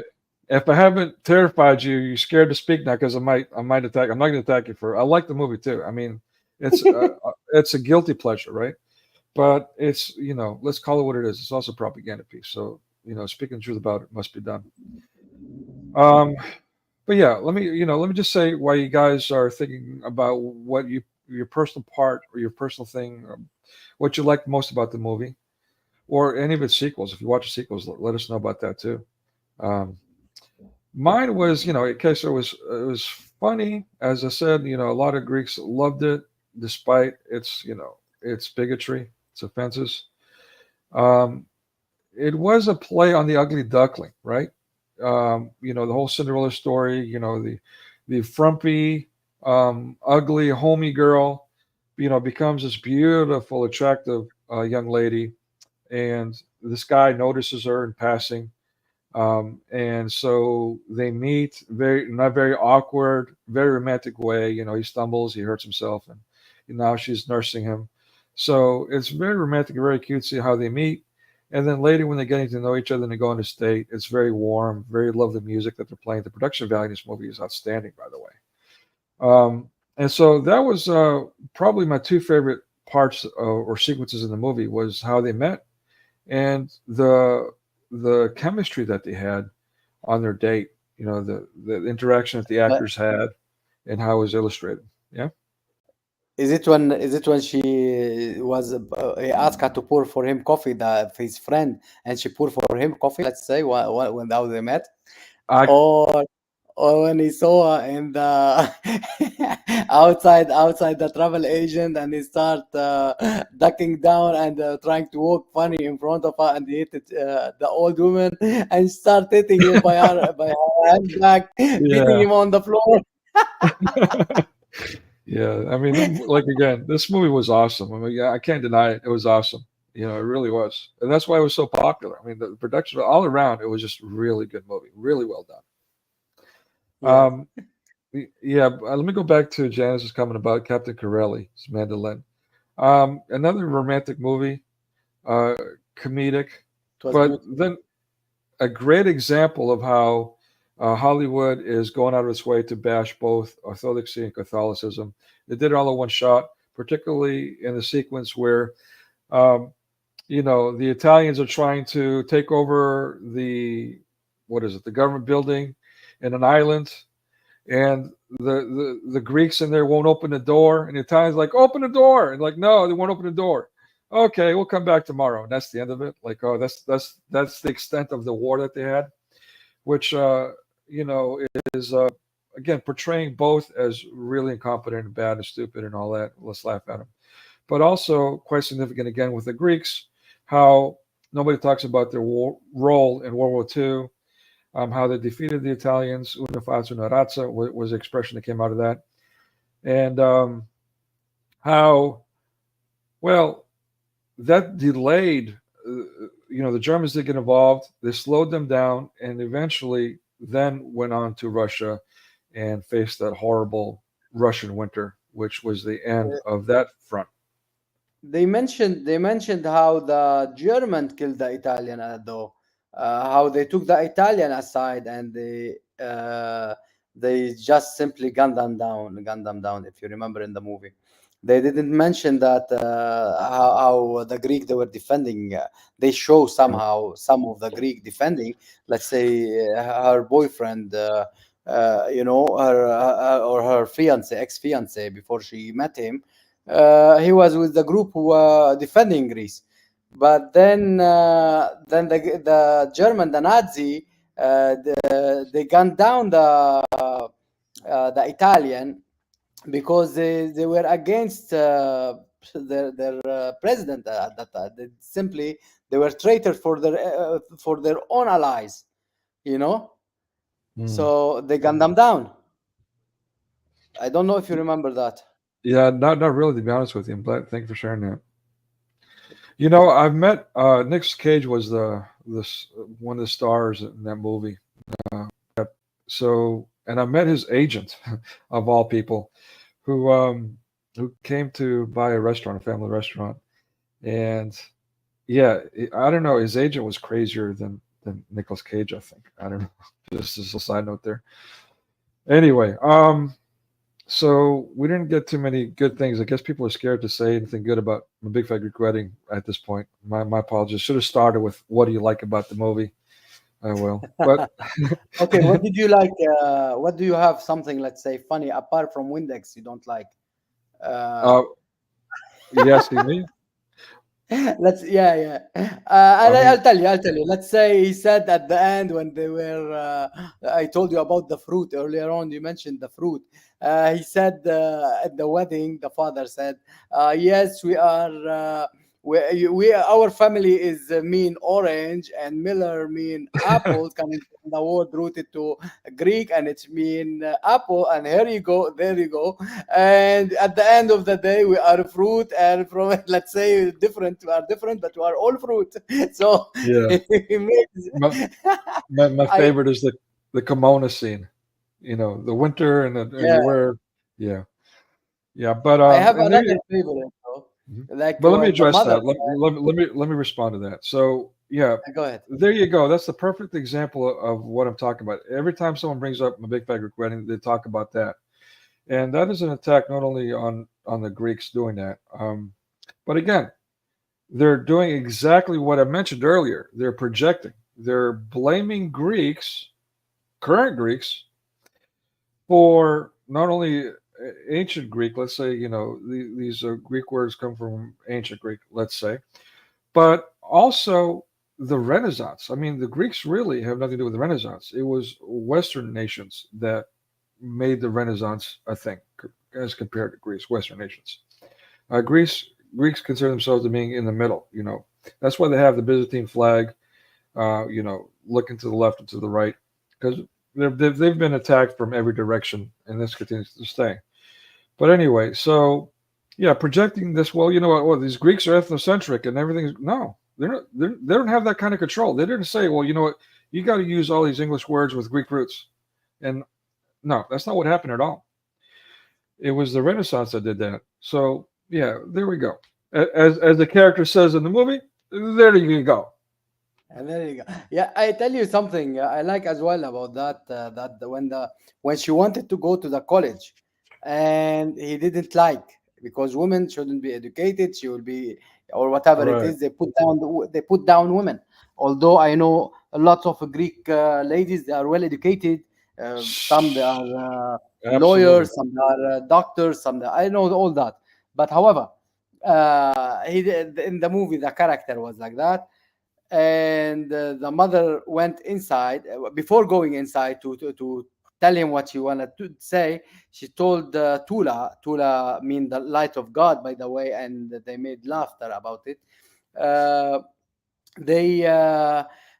she went there. She told Tula that although the father is the head of the house, the mother is the neck, and she can twist him as she likes. So I like that the mother is the neck of the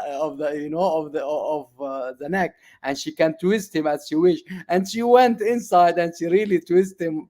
She talked with him hard in a harsh way, like, without me you are nothing really. I am the one.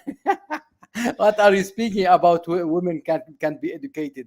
Without me, you are nothing. I am doing the restaurant, the kids, everything. I even teach in Bible, whatever, in Sunday school. So then he sat down aside. That's it. Yeah, so these are, glad you brought that up. These are common themes throughout all the sequels. This whole man-hating thing. The straw man lie.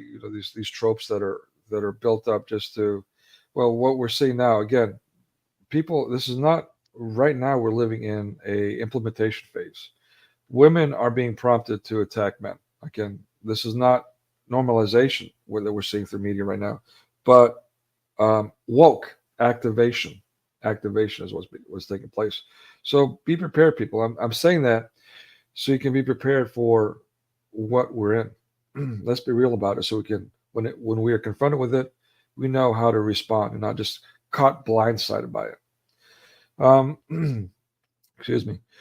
So yeah, these are, and also the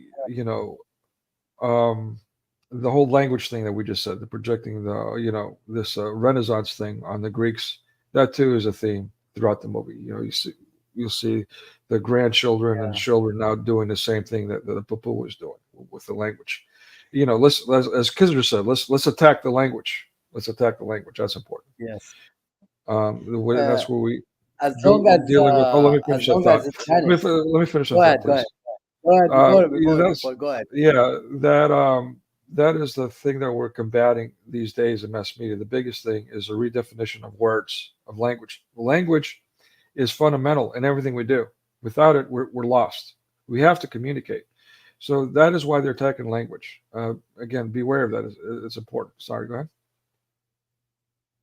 I was mentioning that Janice mentioned that that's laughing at British and something, and there were something about British in this movie, that when they brought those the parents to meet them at that party, meeting and stuff like that. They brought the whole family, and those Muller family, they brought for them a cake and called them it's bunt cake, and the thing it said it has a hole in it, and it took them like 10 minutes to know what bunt is, and then it said it's a cake.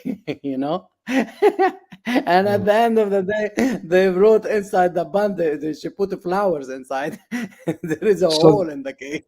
yeah, I remember that. And that was kind of odd. Like, so they were British, those parents? Muller, yeah, yes, absolutely. But because the Muller, it's originally the family, it could be German. Ah, But you know that the British, they've been occupied by German, by by everyone. even the language being complicated, let's say combined by German, by what they call it, Viking. Yeah, So the whole thing been Rome. Yeah, mixed. yeah. I mean, Yeah. even Anglo-Saxon, that was not always a thing. That too was an Yes. invasion. Yeah. So let me also, the back of what you said earlier, point out, this whole construct of, tradition is bad, men are bad, women oppressed, let's hate on the natural role of women, that kind of thing, which is predominant throughout all these movies. Yeah, let me point out how false that is.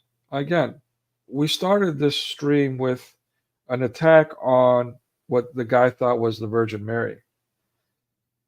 On the flip side of that, the traditional Christianity for millennia, not even centuries, but millennia,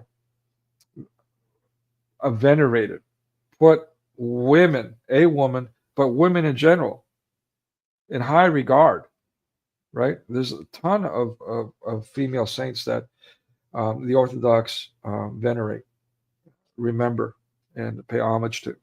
So, as an example of Christian life, okay? And so to attack that is really, really horrible. And that's what Hollywood does. It's anti-Christian, in essence, habitually, relentlessly. I'm Greek now is something that I failed to mention earlier. One of the things that really bothered me back then with the original My Big Fat Greek Wedding 2002 was the baptism scene and how that character jumps up after the baptism and says, "I'm Greek now." Wow. I mean, talk about a slap in the face in both directions, whether you're Greek or you're Orthodox. That was horrible. And no doubt Tom Hanks played a role. Again, that's speculation. I can't prove it. But yeah, that was just really, really poor taste altogether. But again, that's the whole part of pitting everyone against each other in every way possible. The whole Willie Lynch letter thing. Sorry, Amir? You could say at the time you are a Greek or Christian at the time of the Bible, at the time of, but no, after that you cannot, because they Yeah. became a Christian. A citizen of Rome. Are you talking about like the Middle East? Yeah, yeah, citizen of Rome. Hellene. Sure. I mean, whatever. But that's one thing, and that's another too. In a modern baptism, after Orthodox baptism, go, "I'm Greek now." That's just really, really bad. And Tom Hanks sort of publicly runs around for years now saying, "Oh, it's great to be Greek. I'm Greek. I'm Greek." Like he somehow become Greek. Huh? How Yeah, come? he Did does he that. take the citizenship? Right. So he's married to a Greek woman, a Greek actress, accomplished in her own right. But Yeah, they will sell him the citizenship anyhow. He's famous. right, and I got a picture of that. Right, he's got his Greek passport, and Yes. so therefore, yeah, it's You just bad. mentioned Rome. You mentioned Rome that they can be about Rome, but you have as well the room. The room it's coming from the Rome, like the Rome Orthodox. Rome Orthodox are as well from the Antioch chair, which is the Orthodoxy section. Yeah. So as well they are being attacked all this time. They are one. They are one, but with the Greeks, they are one nation basically in faith. The room they have the same flag, the yellow with The flag. Byzantine flag. Yeah, Yeah. I'll buy that for $1. All right, I'll buy it. Let's zip through the sequels because we're not going to do another stream on sequels. No one's going to watch it. So, Go ahead. yeah, this is really not a sequel, nor is it really a spin-off. Technically, this character in My Life in Ruins, 7 years later, by the way, 2009, she doesn't have the same name, and the family is not present, and she's also single. But if you watch it, I mean, she's got the same job, and it's pretty obvious it was meant to be originally some kind of spin-off or sequel. But yeah, who knows what happened there. But this was about an independent woman, right? Going to Greece. She's a travel agent, a tour guide. I'm sorry, a tour guide. And so in Greece, she's like taking these people around, and it's pretty bad. I mean, it's extremely insulting. The main character, like, she insults her Greek genetics again. I mean, we see that throughout the first movie. The Greek woman in the mustaches and that kind of thing. The casting. Getting these homey looking Greek women to play these roles. I mean, anyone's been in Greece knows that Greek women are friggin' hot. Forgive me for saying that, but let me be frank. So, but instead of casting the typical, again, this is early 2000s. I know the fad now is to cast these like dyke-looking women, but this is the early 2000s. We're still, doing the whole Barbie model-looking main, characters, actresses to play these roles. But yet, for these movies, they went with the less model-looking women. And I don't mean to insult these women, but I'm just saying this casting was done intentionally to portray Greeks in a certain way. Yeah, and Richard Dreyfuss, habitually he mocks Greece. He's supposed to be a powerhouse. His father was a lawyer. His mother was an activist. They're Jewish, of course. Surprise, surprise. He's done all these movies. I mean, he's playing the same character in every movie that he does. So I'm not sure what is exactly how he gets these roles, but he got them. So yeah, he basically takes over this movie, My Life in Ruins, and his character he plays as this victim. He's an older guy, and he's running around doing nothing but slandering Greeks. Because he's a funny guy. And if it's comedy, it's okay to be fascist. So, but now he gets pushed back by the tour guide eventually, and now he's a victim. Lo and behold, we get that all the time, right? People are running around being fascist or bigoted. Sorry about that. My phone ran out of battery then. Oh, okay. All right. Thank you. Yeah. So people that tend to be bullies, when they get that reaction that they're pushing for, all of a sudden they play the victim. That's standard. So your battery died. Were you able to hear any of the stuff that we were going on? Did you want to add anything to anything that was said? A Christian apologist? Oh, sorry. What was that? Were you able to hear anything that was said? Did you want to add anything, or are you good? I've been listening, and I totally agree. It's all new to me. This, it's quite shocking. Yeah, isn't exactly. It? Yeah. When you first realise it, and it's been in your face the whole time, and you just think, oh, how did I not, think about it? But I was just reading some of the comments as well. Someone said that I sound like Ricky Gervais. I have a question for you though. Yeah, go on. Look like a new year for you, because you went Christian Apologist 2023. You came up Christian Apologist 2024. Yeah, I got to change my thing. I'm gonna have to change my name, I reckon. Yeah. I thought it's a new year for you today. Yeah, I'm gonna have to. I think I'm gonna have to change my YouTube name, the channel name, or. I was thinking about it anyway. Yeah, if I may recommend something like the Christian Apologist, it could be easier to find in searches or something like that. I don't know. But, yeah, that might be better actually. Yeah, yeah. Well, I'll come up with some ideas. Right. Exactly. Yeah. You are the one. But yeah, no, it's it's quite. When you look at all the Hollywood films all together, you can see it. It does have quite a direct link, doesn't it, with everything that's completely against what we would. As long as we cut you off, what do you think about you eat no meat? What do you mean you eat no meat? You eat no meat. I'll cook for you lamb. Whereabouts are you? Are you from, Amir? I'm from the Middle East. Oh, okay. But brilliant. I'm in UK. I'm in UK. That's why we joined first. The Greek American and Arab British perspective, which I think is great. It's good. Oh, that's a quick question.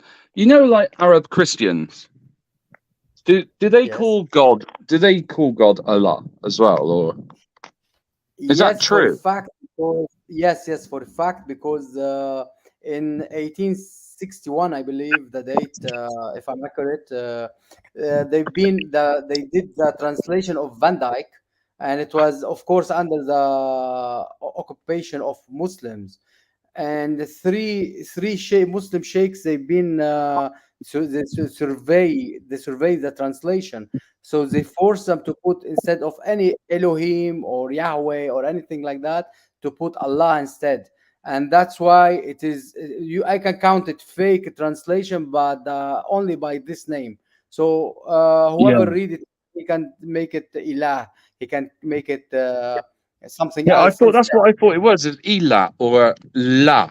Just Yeah, the La, he not can make it Allah, not yeah, Allah. he can make it Rab as well. Rab is God. He can make Yeah, it he can say Yahweh. It's written yeah, in Arabic.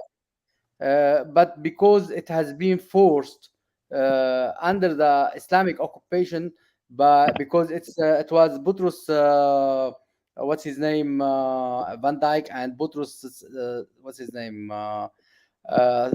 something, I forgot the name of the guy. He was very excellent man, but I forgot the surname. Bustani. Mm. His translation. You can look for it online. It's written about it, but there were like four sheikhs. One of them from the Druze, one from the Sunni, one from. They were all looking over it, and they've been Mm. forced to put the word Allah in it. So it is not our God's name. It is a name of I was Muslims' gonna God. say. That's what I was gonna say. Yeah, it is. We don't have God's name. We have titles. That's what I was trying to argue with Hamza about ages and ages and ages ago, and he just wouldn't accept it. He just would. That's what I said. Said exactly the same thing you just did, and he Eh, just would not accept that. because But yeah, because because he will accept what suits him. yeah. Una, welcome, or what's he said? Who I made it? I don't know what's who I made it. Clarify your question, Una. Welcome anyway. Yeah, They made just in it. I time. said Muslims made they overlooked over the translation. If that you are speaking about the Bible translation, and they forced Christians to add the word Allah into it. But we have no word called Allah in the Arabic Bible until Muslim be forced adding this word. Yes. Uh, okay. I will put myself on mute for Brother Nicodemus to continue. Yeah, I'm Yeah, gonna try to and me. Yeah, no, I appreciate the contributions. Yeah, I'm gonna try to zip through it because I know we want to keep these streams as short as possible. But yeah, I'm glad you made those comments. That's exactly why I'm doing what I'm doing, to both help people realize what I realized a decade or two ago, just how much of an influence these movies have, but also this particular stream, something you don't really hear in media anywhere, even by Greeks, is this Greek perspective, and what's really going on with Greeks, not this the spin that you hear by people who evidently are trying to undermine Greece and, by extension, the foundation of Christianity. Okay, so yeah, the Greek merchants in this movie, My Life in Ruins, going back to that. Yeah.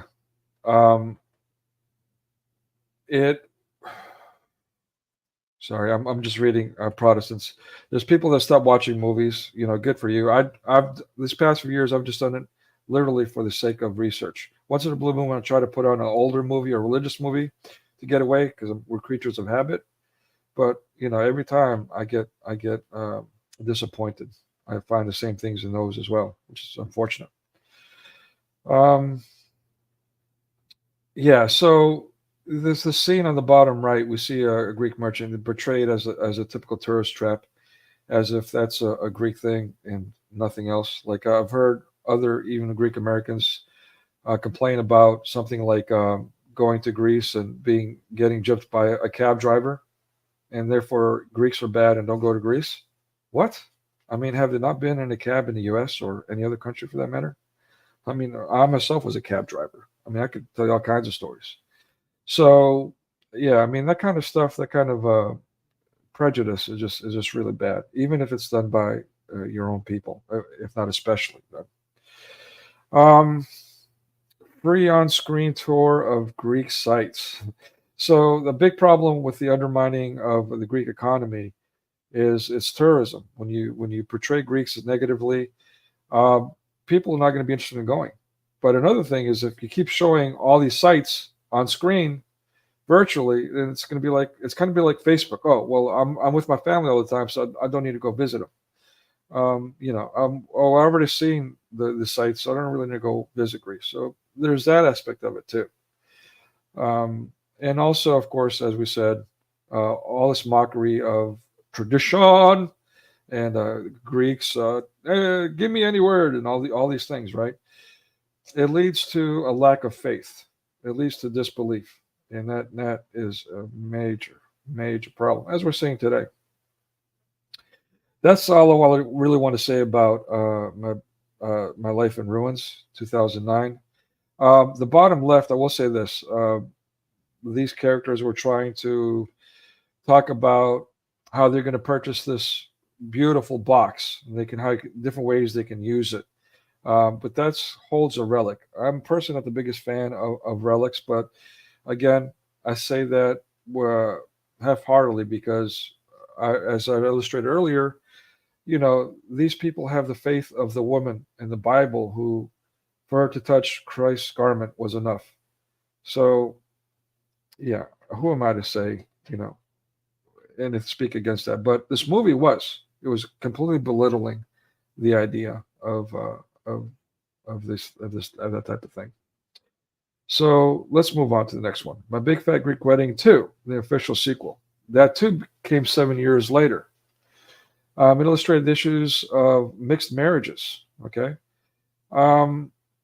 So in sociology, Western sociology, American sociology, I've got a psychology degree. One of the best students, honored with this, graduate with distinction. So I got to say that the three major things that lead to divorce, which people don't, unfortunately, that's become part of the culture, is the divorce, unfortunately.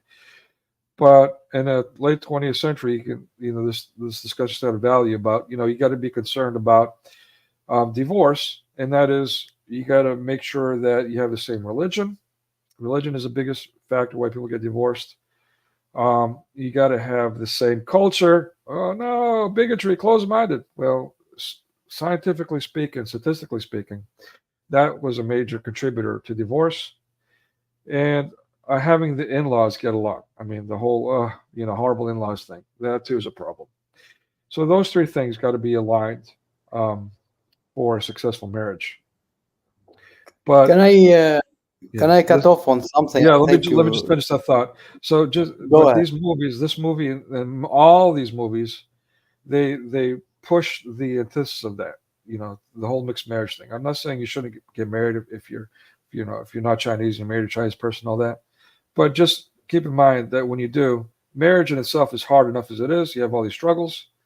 But if you do marry someone that doesn't fall in line with these three things I just mentioned from sociology and tradition, by the way, then you are going to have even more problems than you already have. So be prepared. I'm sorry. Go ahead. Amir? You missed a big message. Sorry, maybe you didn't miss it, but maybe you left it over on purpose. At the end of the last movie we were speaking at, it was when they were sending their daughter to the school. She said she doesn't want to go to the Greek school. Why should I have to go? Like her mother said, why should she have to go to school, to Greek school? And she said, no, you have to go there to learn the language, whatever it is. In the previous time, she said to write to your mother-in-law letters. But in here, she told her, like, you have to learn the language, but I promise you, you don't have to marry a Greek. You can marry anyone you like. So they were like inside out, like inside the message. Go marry anyone you want. Like they are giving the message, like go out. And I don't know if it's a big message, but I think it is important that you don't have to stay in the community, you know, like just go out, marry anyone. And now you are going for the let's say gays and stuff like that, homosexuality. So you will see that they are bringing people out of the community and out of that. What do you think? I think you're reading my slide, is what I think. But thank you for bringing that up. You're I absolutely- didn't. I promise you, it's too small for my eyes to read. Anyway, nothing but complaints. All right. But I'm glad you brought up the last movie. I did forget something. You know, the movie talks about how horrible Greek infrastructure is. You know, the scene of the bus that's like smoking and it's choking everyone, and that's horrible. I gotta say, you know, I don't want to use the word blessed, but America is blessed with its decadence. But certainly America, I mean, you go to America, you can find a job easier. You can buy all these things. There's much more things, much broader range of things to purchase. It's definitely a consumerist economic powerhouse compared to many nations. I don't know. Compared to UK, maybe not. But compared to many other nations, absolutely. You know, that's changing, by the way. That goes into this BRICS discussion. Like, you know, the Middle East, you got all these cities that are much more advanced, you know, of course, in China, and, you know, on and on. I mean, the largest tower is, I think it was in, actually, I think, there's a competition, Middle East, Taiwan, you know, it goes on. But anyway, so, yeah, I mean, but to portray the Greeks as, you know, completely competent yet again, that really not only is offensive and bigoted or whatever, all these things, but it's also, again, attacking their economy. Nobody wants to go to a place that has crappy accommodations, right? So no, that kills the tourist economy too, that kind of propaganda. But yeah, as you were saying, Amir, the mixed child, the mixed daughter, she's half Greek, half you said they're British? I didn't realize that. So the male character, the father, is British. All right, so half Greek, half British. Living in America. I took her for British because she said bunt. Bunt's British. They keep saying bunt about cake. You're right. Yeah, that always stood out to me too. I mean, I think you're onto something. Yeah. Yeah, but so yeah, she hates the Greek side of the family, as you said. She doesn't want to do the Greek things. Doesn't want to go to Greek school. Yeah, so in the process, this non-Greek side throughout this movie, Big Fat Greek Wedding 2, 2016, they're shown as a superior race and all that. You know, okay. So again, that's playing not only to the Willie Lynch letter of divisiveness, but it's also portraying Greeks and Greek culture and what it has to offer, particularly the tourist economy, as something that you don't want anything to do with. And again, at 2016, this was quite critical time with the whole EU hostile takeover of Greece and the ongoing Islamic invasion, encroachment of the quote-unquote refugees. And again, as you mentioned, the gay pride thing is also being pushed here. It wasn't innovated upon in Greece. You know, that's a Western thing, but for somehow it keeps getting projected onto the Greeks. Yeah, sorry. I'm just going to have to shoot off now, guys. Okay, because I got some. I've stayed on quite a lot longer than I was originally intended. Yeah, the stream is going a bit longer than I intended, but unfortunately, that's what I do. No problem. Get in touch with me, Nicodemus, to see if we can have a discussion about that new occult that's rising here in the UK. That'd be great. I don't know nothing about it, but I'd love that. All right. It'll be amazing. Yeah, thank you for coming, brother. God bless you. No Thank you. problem, and God bless you too. And enjoy the rest of the show. And hopefully, I'll speak to you all soon. Hopefully. God Thank bless. you. Okay, take care. Bye bye. Bye-bye. All right. So yeah, I mean, again, the exaggerations of the anti-Greek tropes. We talked about, its significance, Western civilization idolization, and infatuation with the pagan culture, and how the Renaissance is being projected onto the Greeks somehow, the modern Greeks, and they're being blamed for it somehow. The primary father figure in this movie is not, again, in the first movie we saw him being emasculated, as you pointed out, Amir. The man is the head, but the woman is the neck, kind of thing. And on and on. He's a goof, and he's being laughed at, and he's a stupid one and a traditionalist one, and he's just a bad guy all around. And while you're laughing at him, but this is exaggerated even more in this movie, where his wife complains that they're not technically married somehow, and so therefore they got to get remarried, and now she doesn't want anything to do with him because he's got to bend knee and propose properly. We heard that before. The man's got to bend knee and put himself below the woman in this quote unquote proper marriage proposal, where you go to Zales, the franchise, to buy the diamond from Africa from the slave-driven slaves. The one major thing Africa has contributed to the world. So yeah, I mean, look, give me a break. What can I say? What else can I say about this? Like, this whole emasculation thing is insane, and it gets even worse as we get to part 3. So before we get into the third movie, what do you guys think? Put in chat. What do you think part 3 was about? And before I watched it this week, I'd already guessed what it was going to be about. It's not hard to do.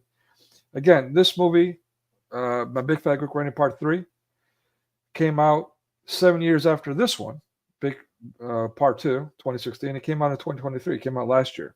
It came out during the Armenian genocide. Also, what was streaming at the time was Crapopolis, animated Simpsons-like thing. When you can imagine what that's about. We'll touch on that. So, what do you guys think it's about? Part 3. Any guesses? What are we getting ready to see?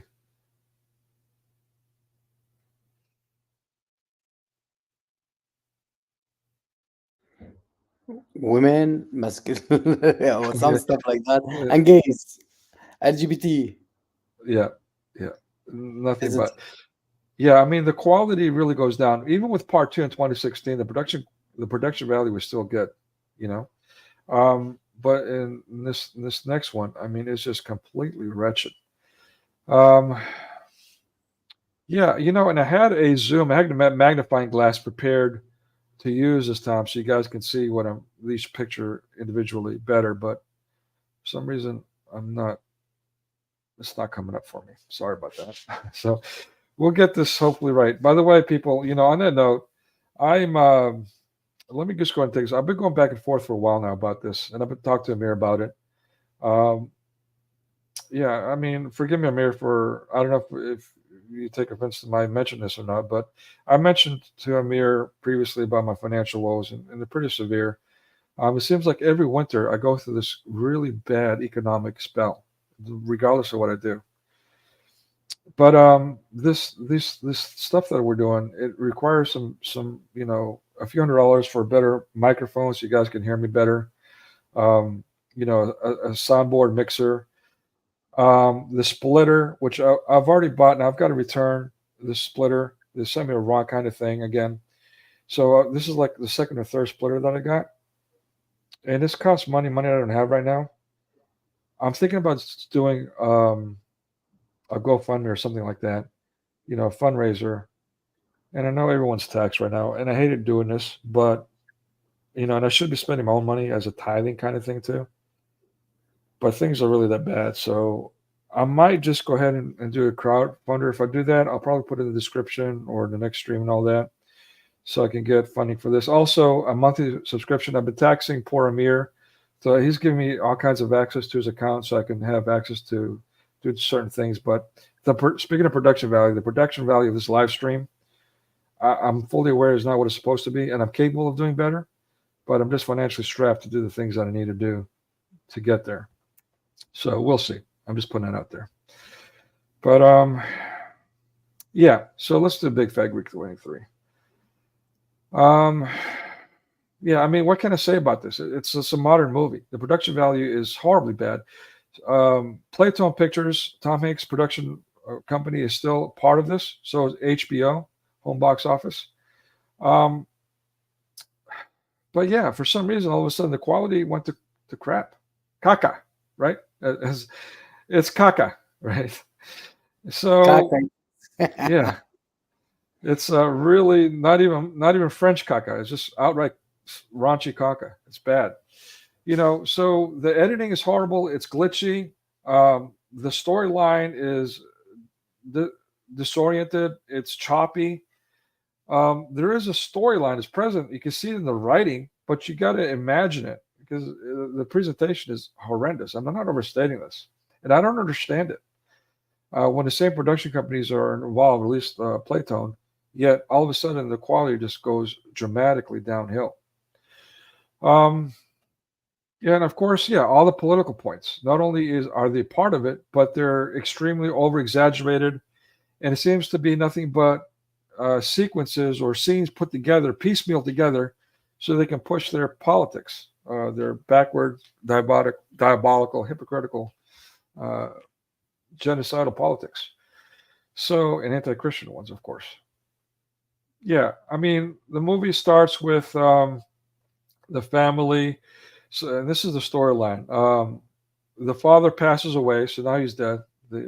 And so they have this his journal, and they want to take it to the family in Greece. And then they get an invite to this family reunion in Greece, and so they go to this Greek island, and they have these bad experiences because everything there is bad, including a bunch of what do you call it? The familial sexual encounters, kind of like you said in the very first one with the godmother, but they're taken to an extreme. Like there's this weird, awkward scene where the main character, the actress, is Tula. She's like, romantically attracted to her long lost brother. The adopted child is now having a relationship with, I don't know. It's just bad all around. And the other main character of this movie is the person we see here. There's a magnifying glass. Let me do it that way. All right, so yeah, she, as you can see, she's very not goth, but punk or whatever you call it these days. Normal, I guess. Open-minded or woke, whatever. And in this scene, the aunt is having a discussion about her gay son and how her son's gay, and she's like, "Yeah, as long as you're happy." So they're pushing the whole hedonism kind of thing, of course, and the sodomite thing. Yeah, we see here the Muslim refugees, and you've got to accommodate them. And I'm not saying you shouldn't; it's a Christian thing to do. But I mean, we're like a decade into this. Why do we need to say this? Is already not only passe, but it's a problem, as we're saying, because Islam has taken over, which is an evil cult. It's a horrendous political I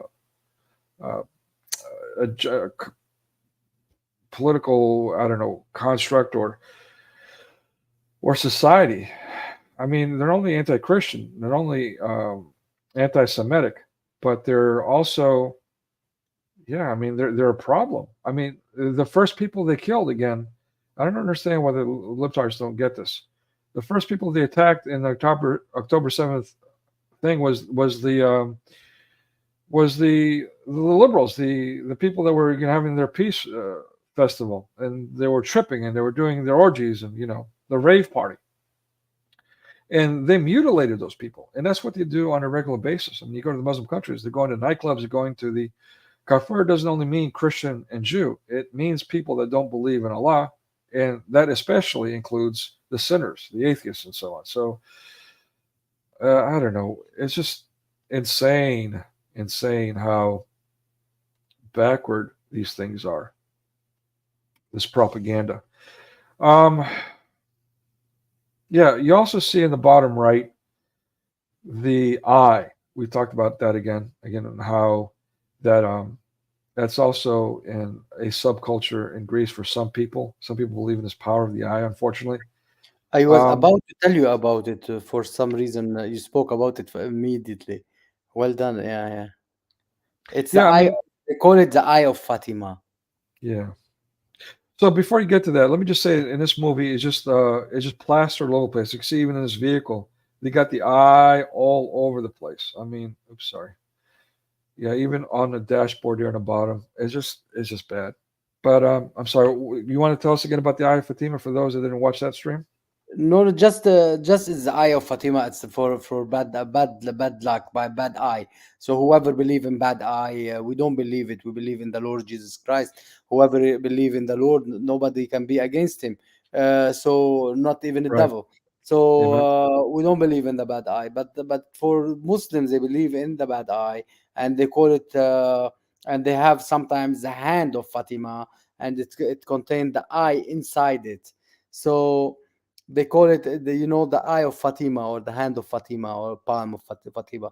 So they put it for bad luck, for the bad eye. So they believe that there is a bad luck, bad eye.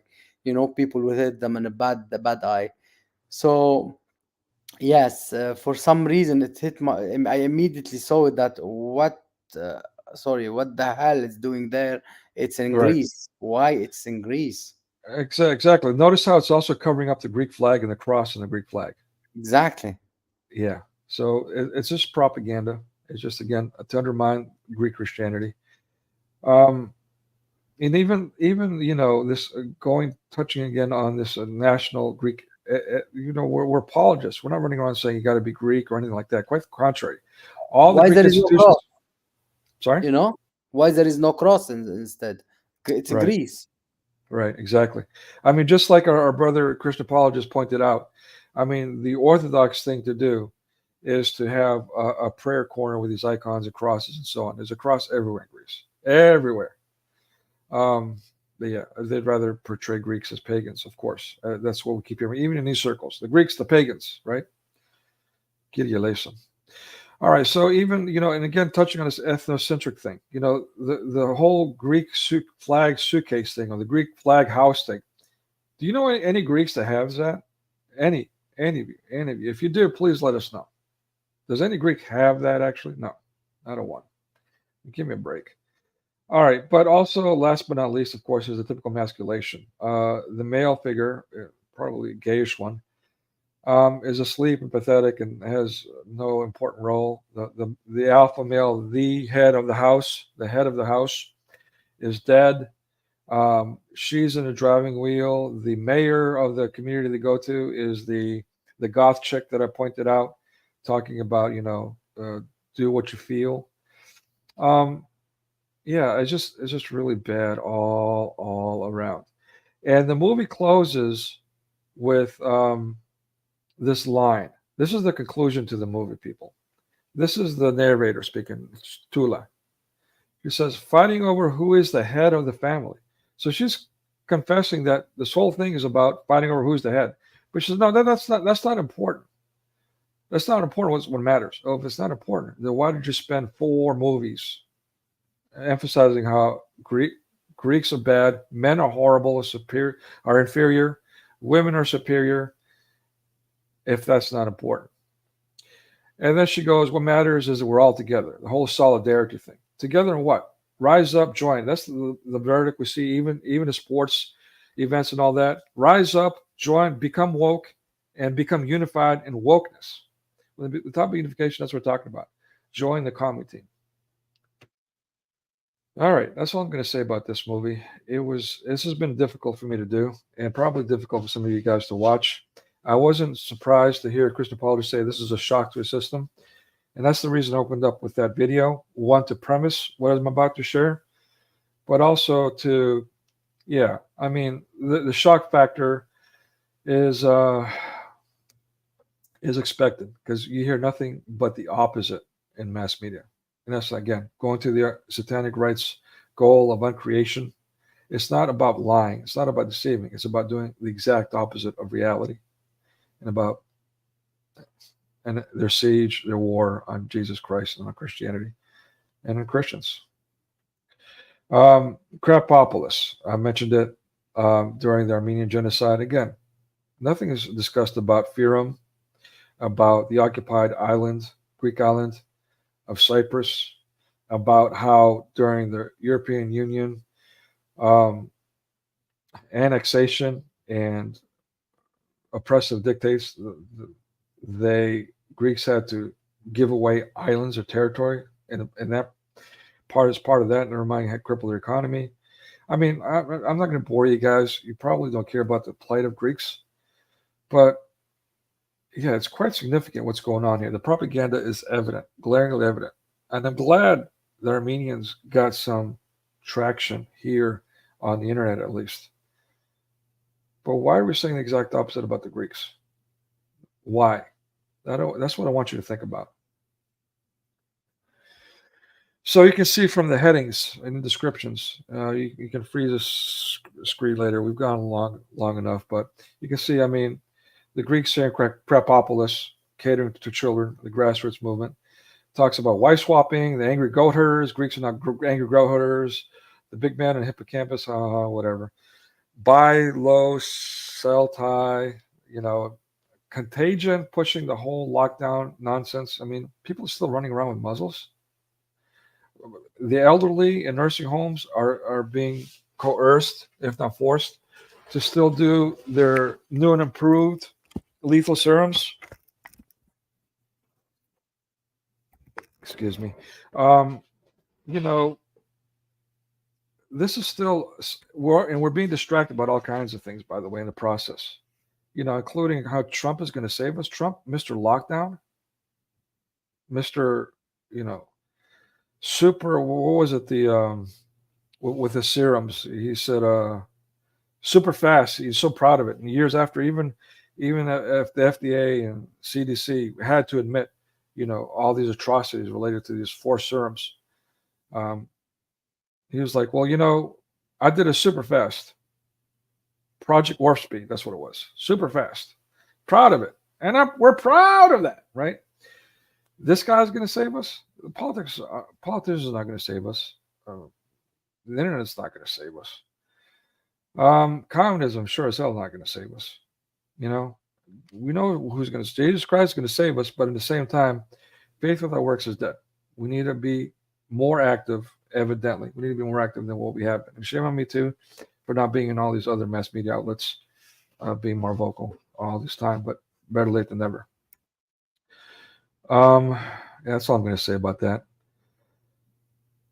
There's a detailed description of what I'm talking about here, in the description of this video. Please check that out. I mean, including how Turkey, centuries old business partner of the U.S. and the UK by extension, for their opium and for the crude or whatever, their geographical significance. By the way, let me ask this question. World War II. Why was it that Israel was given, or I should say the Jews were given Israel, but the Greeks or the Christians were not given Constantinople back? Why is that?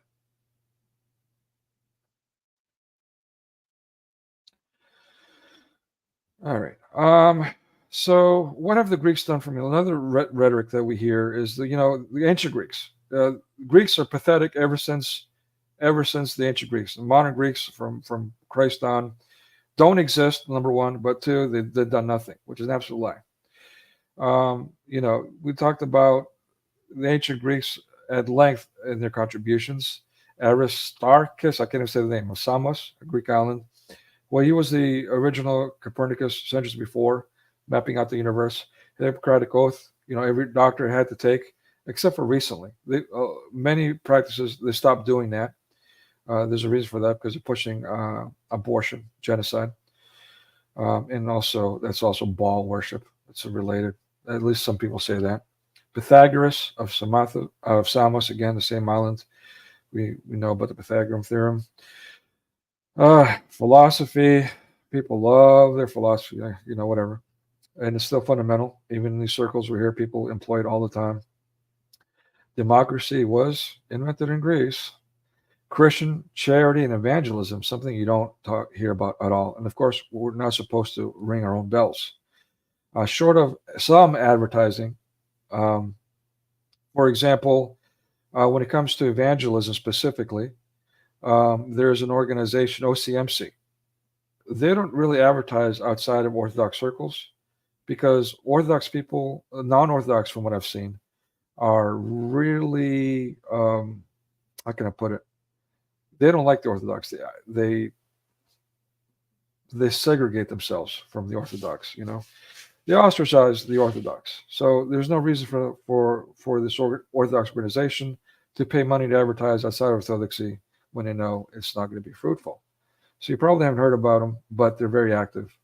But also, of course, I mean, you look at the history of the church at large, Greeks from the very beginning have been very active in evangelism, including even going as far as inventing a language. Some in the Orthodox circles, at least, are aware of the Slavic language and how that was invented by Greeks for the sake of evangelism. Yeah, the arts and sciences and architecture in modern times, you don't hear about it. Even a cure for AIDS was invented by a Greek Australian. So, and a woman, by the way. And so, yeah, I mean, those who say Greeks don't contribute are just, not only they're being bigoted, they're being prejudiced, they're being ignorant. And how, it's hard to blame them in some way, as we said. You hear nothing positive about Greeks. All you hear is, you know, pre-Christian society and how horrible the Greeks are. That's all you hear in media, and laugh at them.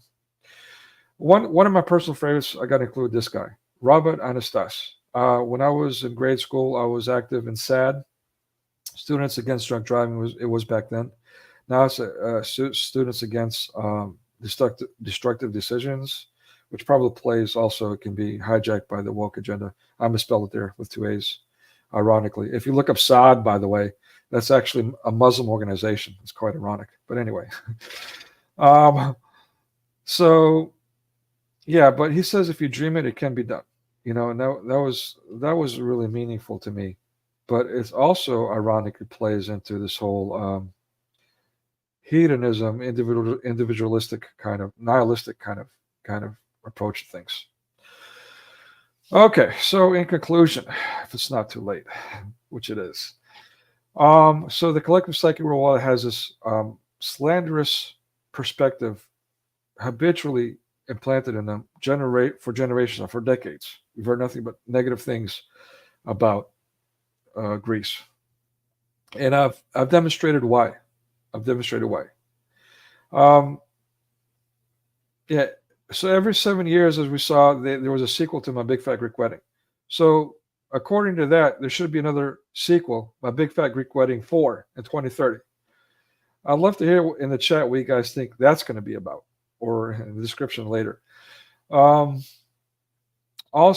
AHEPA. AHEPA is kind of like the, what is that organization? NAACP kind of thing.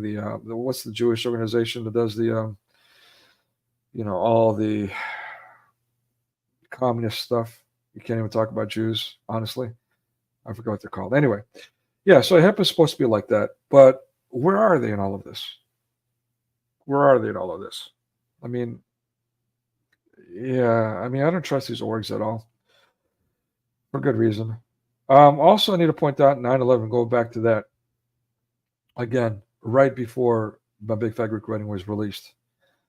Yeah, there was some rumors that, well, actually not rumors, the government investigations said that the own government agencies, secret agencies, were aware of the attack before. They did nothing about it. So at best, it was incompetence. Regardless, it was Muslims that carried it out. But in the destruction, there was a small church, St. Nicholas, that was destroyed. The towers, destroyed it. So the Greeks were not allowed to rebuild their church initially. And so the next thing you know, some years later, very few years later, the mosque were getting ready to build I mean, the mosque. The Muslims were going to build a mosque there at Ground Zero, and that was going to be allowed. And all of a sudden, the Greek community said, "Whoa, whoa, whoa! What? Say what? You're going to allow them to build a mosque right there at Ground Zero where they did the terrorist activity, and a sign of victory for the Muslims, but you're not going to allow us to rebuild our church that already pre-existed there?" So they thankfully stopped the building of the mosque at Ground Zero. You're welcome. But, which is also, unfortunately, apparently the Muslims, as we see in Minnesota and Texas, California, on and on and on, the Muslims are still entrenched. Michigan. But anyway, they finally got the okay to rebuild St. Nicholas. But as you see on the picture bottom left, what is orthodox about the building? You see, they were not originally they were not going to be allowed even to put any kind of icon or anything. It had to be a open-minded, all-inclusive building. They were thankfully allowed to put a cross on the top. That was something. But that was the original plans for it. That's what they were allowed. But thankfully, with some fighting and all that, they finally were allowed to put some icons inside. And as you can see, that's the bottom middle picture. And you can see, I'm going to zoom in on that because it's significant. We talked about how we Orthodox venerate the Theotokos above all other saints. But in every Orthodox church, as you see, she's on the bottom left corner there above the altar with the babe Christ child in her womb. So, but above all that is Christ the way. Okay. So, and if you look at the iconography, it's telling a story. I mean, again, this originated at a time when not everyone was literate. And so they saw these images and they understood what's going on, as well as hearing the sermons in the church in the liturgy, which is in large all scriptural, by the way. Not all, but most part, it's scriptural. Psalms and so on. So, but yeah, I mean, make no mistake about it. God is a center point, and he's above all. And that is true in the architecture and iconography of the Orthodox faith as well. Okay, I will say this. There's the top right, there's a scene I mentioned of Stanley Kubrick. So it goes that far back. This was in the 60s. The whole Orthodox bashing, Greek bashing, what have you. But recently, I think it was in 2009, around 2010, the Patriarch of Constantinople, called the Green Bishop, by the way, for decades, the Green Bishop. Now, keep in mind, Constantinople has been under Ottoman rule for centuries. Greece was liberated, but as I mentioned, Constantinople was not. Jews were given Israel, the Greeks were not given back their sea. They're not given back their land, nor the Fanar. So, to this day, the Patriarch submits to Turkish rule, including submitting to the rule that the next Patriarch has to be Turkish. But even recently, the Greek Orthodox Diocese, they changed their Patriarch, and he too is directly from the Patriarchate, and is also Turkish. So there's something, I don't know, something may be going on there. But he forced Mount Athos. Maybe you might have heard of the 60 Minutes program, Mount Athos. I think that was in 2011 originally. And I'm not crazy about the way the Athenian mics.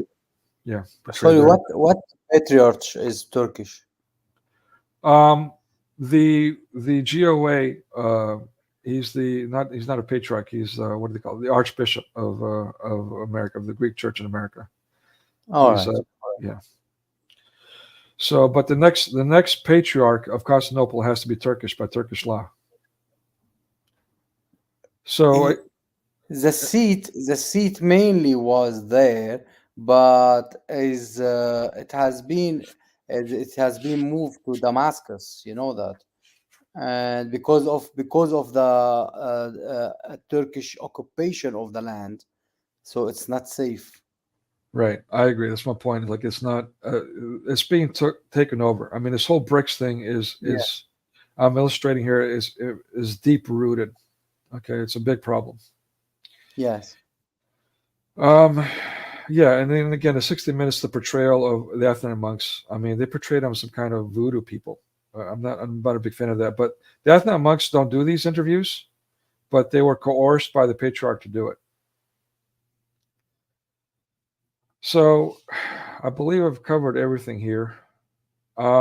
Yeah, I thank you for those that are still here. God bless you for your patience. I apologize if I offended anyone today. I thought it was important to do this stream for many reasons. I hope it's fruitful. I hope people understand what I'm trying to demonstrate here.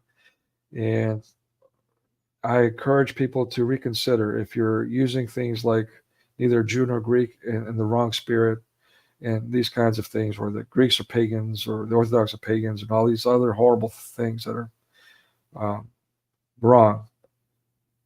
Thank you, Protestant. Please reconsider. If not for the sake of the Greeks, at least for the sake of Christianity. All right, God bless you all. Thank you very much. Thank you, brother. It was a great presentation. You show all in it, basically. You spoke about tourism and the Greece and everything like that. I really ask everyone to go to Greece. It's lovely place to go, and there is a lovely islands in it to visit, and it's a holy place to visit. Mount Athos or other places. Lovely churches, lovely places to visit. Even as I said, I mentioned I went to visit where Saint Nectarius was buried and where he lived. So you can see so many places in Greece. It's lovely land. So and the food, I tell you, you'll have a lovely fish, lovely pistachios, so many lovely food. So I really advise everyone to try it, to give it a try, really. So don't miss it. I really enjoyed it. Thank you. Yeah. And I appreciate these comments. It's just very, very cool to hear. Next week let's talk about the timing. So is this time good for people? I kind of liked it myself, to be honest with you. I know there's a time zone change coming up, so then there's that too. But maybe we should keep doing it this time. What do you guys think? It's good for me. If it's good for you, I'm fine. Okay. I said it's perfect. Dragana earlier on said it is. Yeah, she just repeated again. So yes, apparently yes. We'll keep going at the same timing. Yeah. Okay. All right. And so next week I was thinking about doing Turning Red. And I know people are, more anxious that we do more things that are explicitly focusing on Islam. Do you guys think I should keep my program of doing Red and focusing on the pedophilia and that stuff, or should we do something more centered on Islam and Islam only for next week? I wanted to put on your mind, let's say, the Da Vinci Code as well. We should make it one day. That's a great idea. Another good one. We should make the Da Vinci Code. It's so bad movie for Christianity. I agree. That and what was not the Passion? What was the other one called? Yeah, I mean, there's just so many movies. I mean, there's just so much we can do. We got to do. I mean, I almost want to do this twice a week, but it's all I can do to keep up with doing it weekly. The original idea was to do this every other week, but as soon as Amir said, "Let's do this weekly," I was like, "All right, I love your zeal. Let's go for it." All right. So, all right, yeah, we'll do that too for sure. Yeah. All right, so I owe you guys a link for the video that we shared at the very beginning, the link for Christian Apologists channel, and I'm not sure what else. Next week, I think we'll stick with Turning Red. We might do another movie with that, Lama's poem or something like that. I did an editor work on it, but we might do both at the same time because they're both they parallel each other, and they're definitely about the the bricks discussion in Islam for sure. So we might do it that way. I think that's a good idea.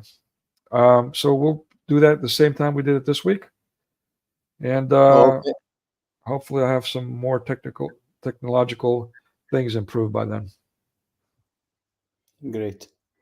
Wonderful. Then we'll end it now. We'll leave you by the blessing and the peace of the Lord Jesus Christ. Thank you, Brother Nicodemus. Thank you, everyone. God bless you and keep you safe. Good night. Let me close with this. I want the truth. All You right. can't handle the truth. God bless you all. Thank you.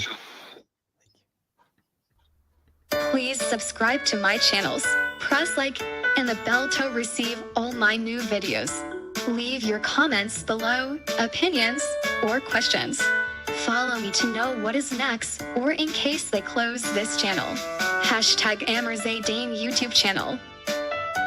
YouTube.com/@AmirZaidan. Thank you very much. Jesus Christ be with you.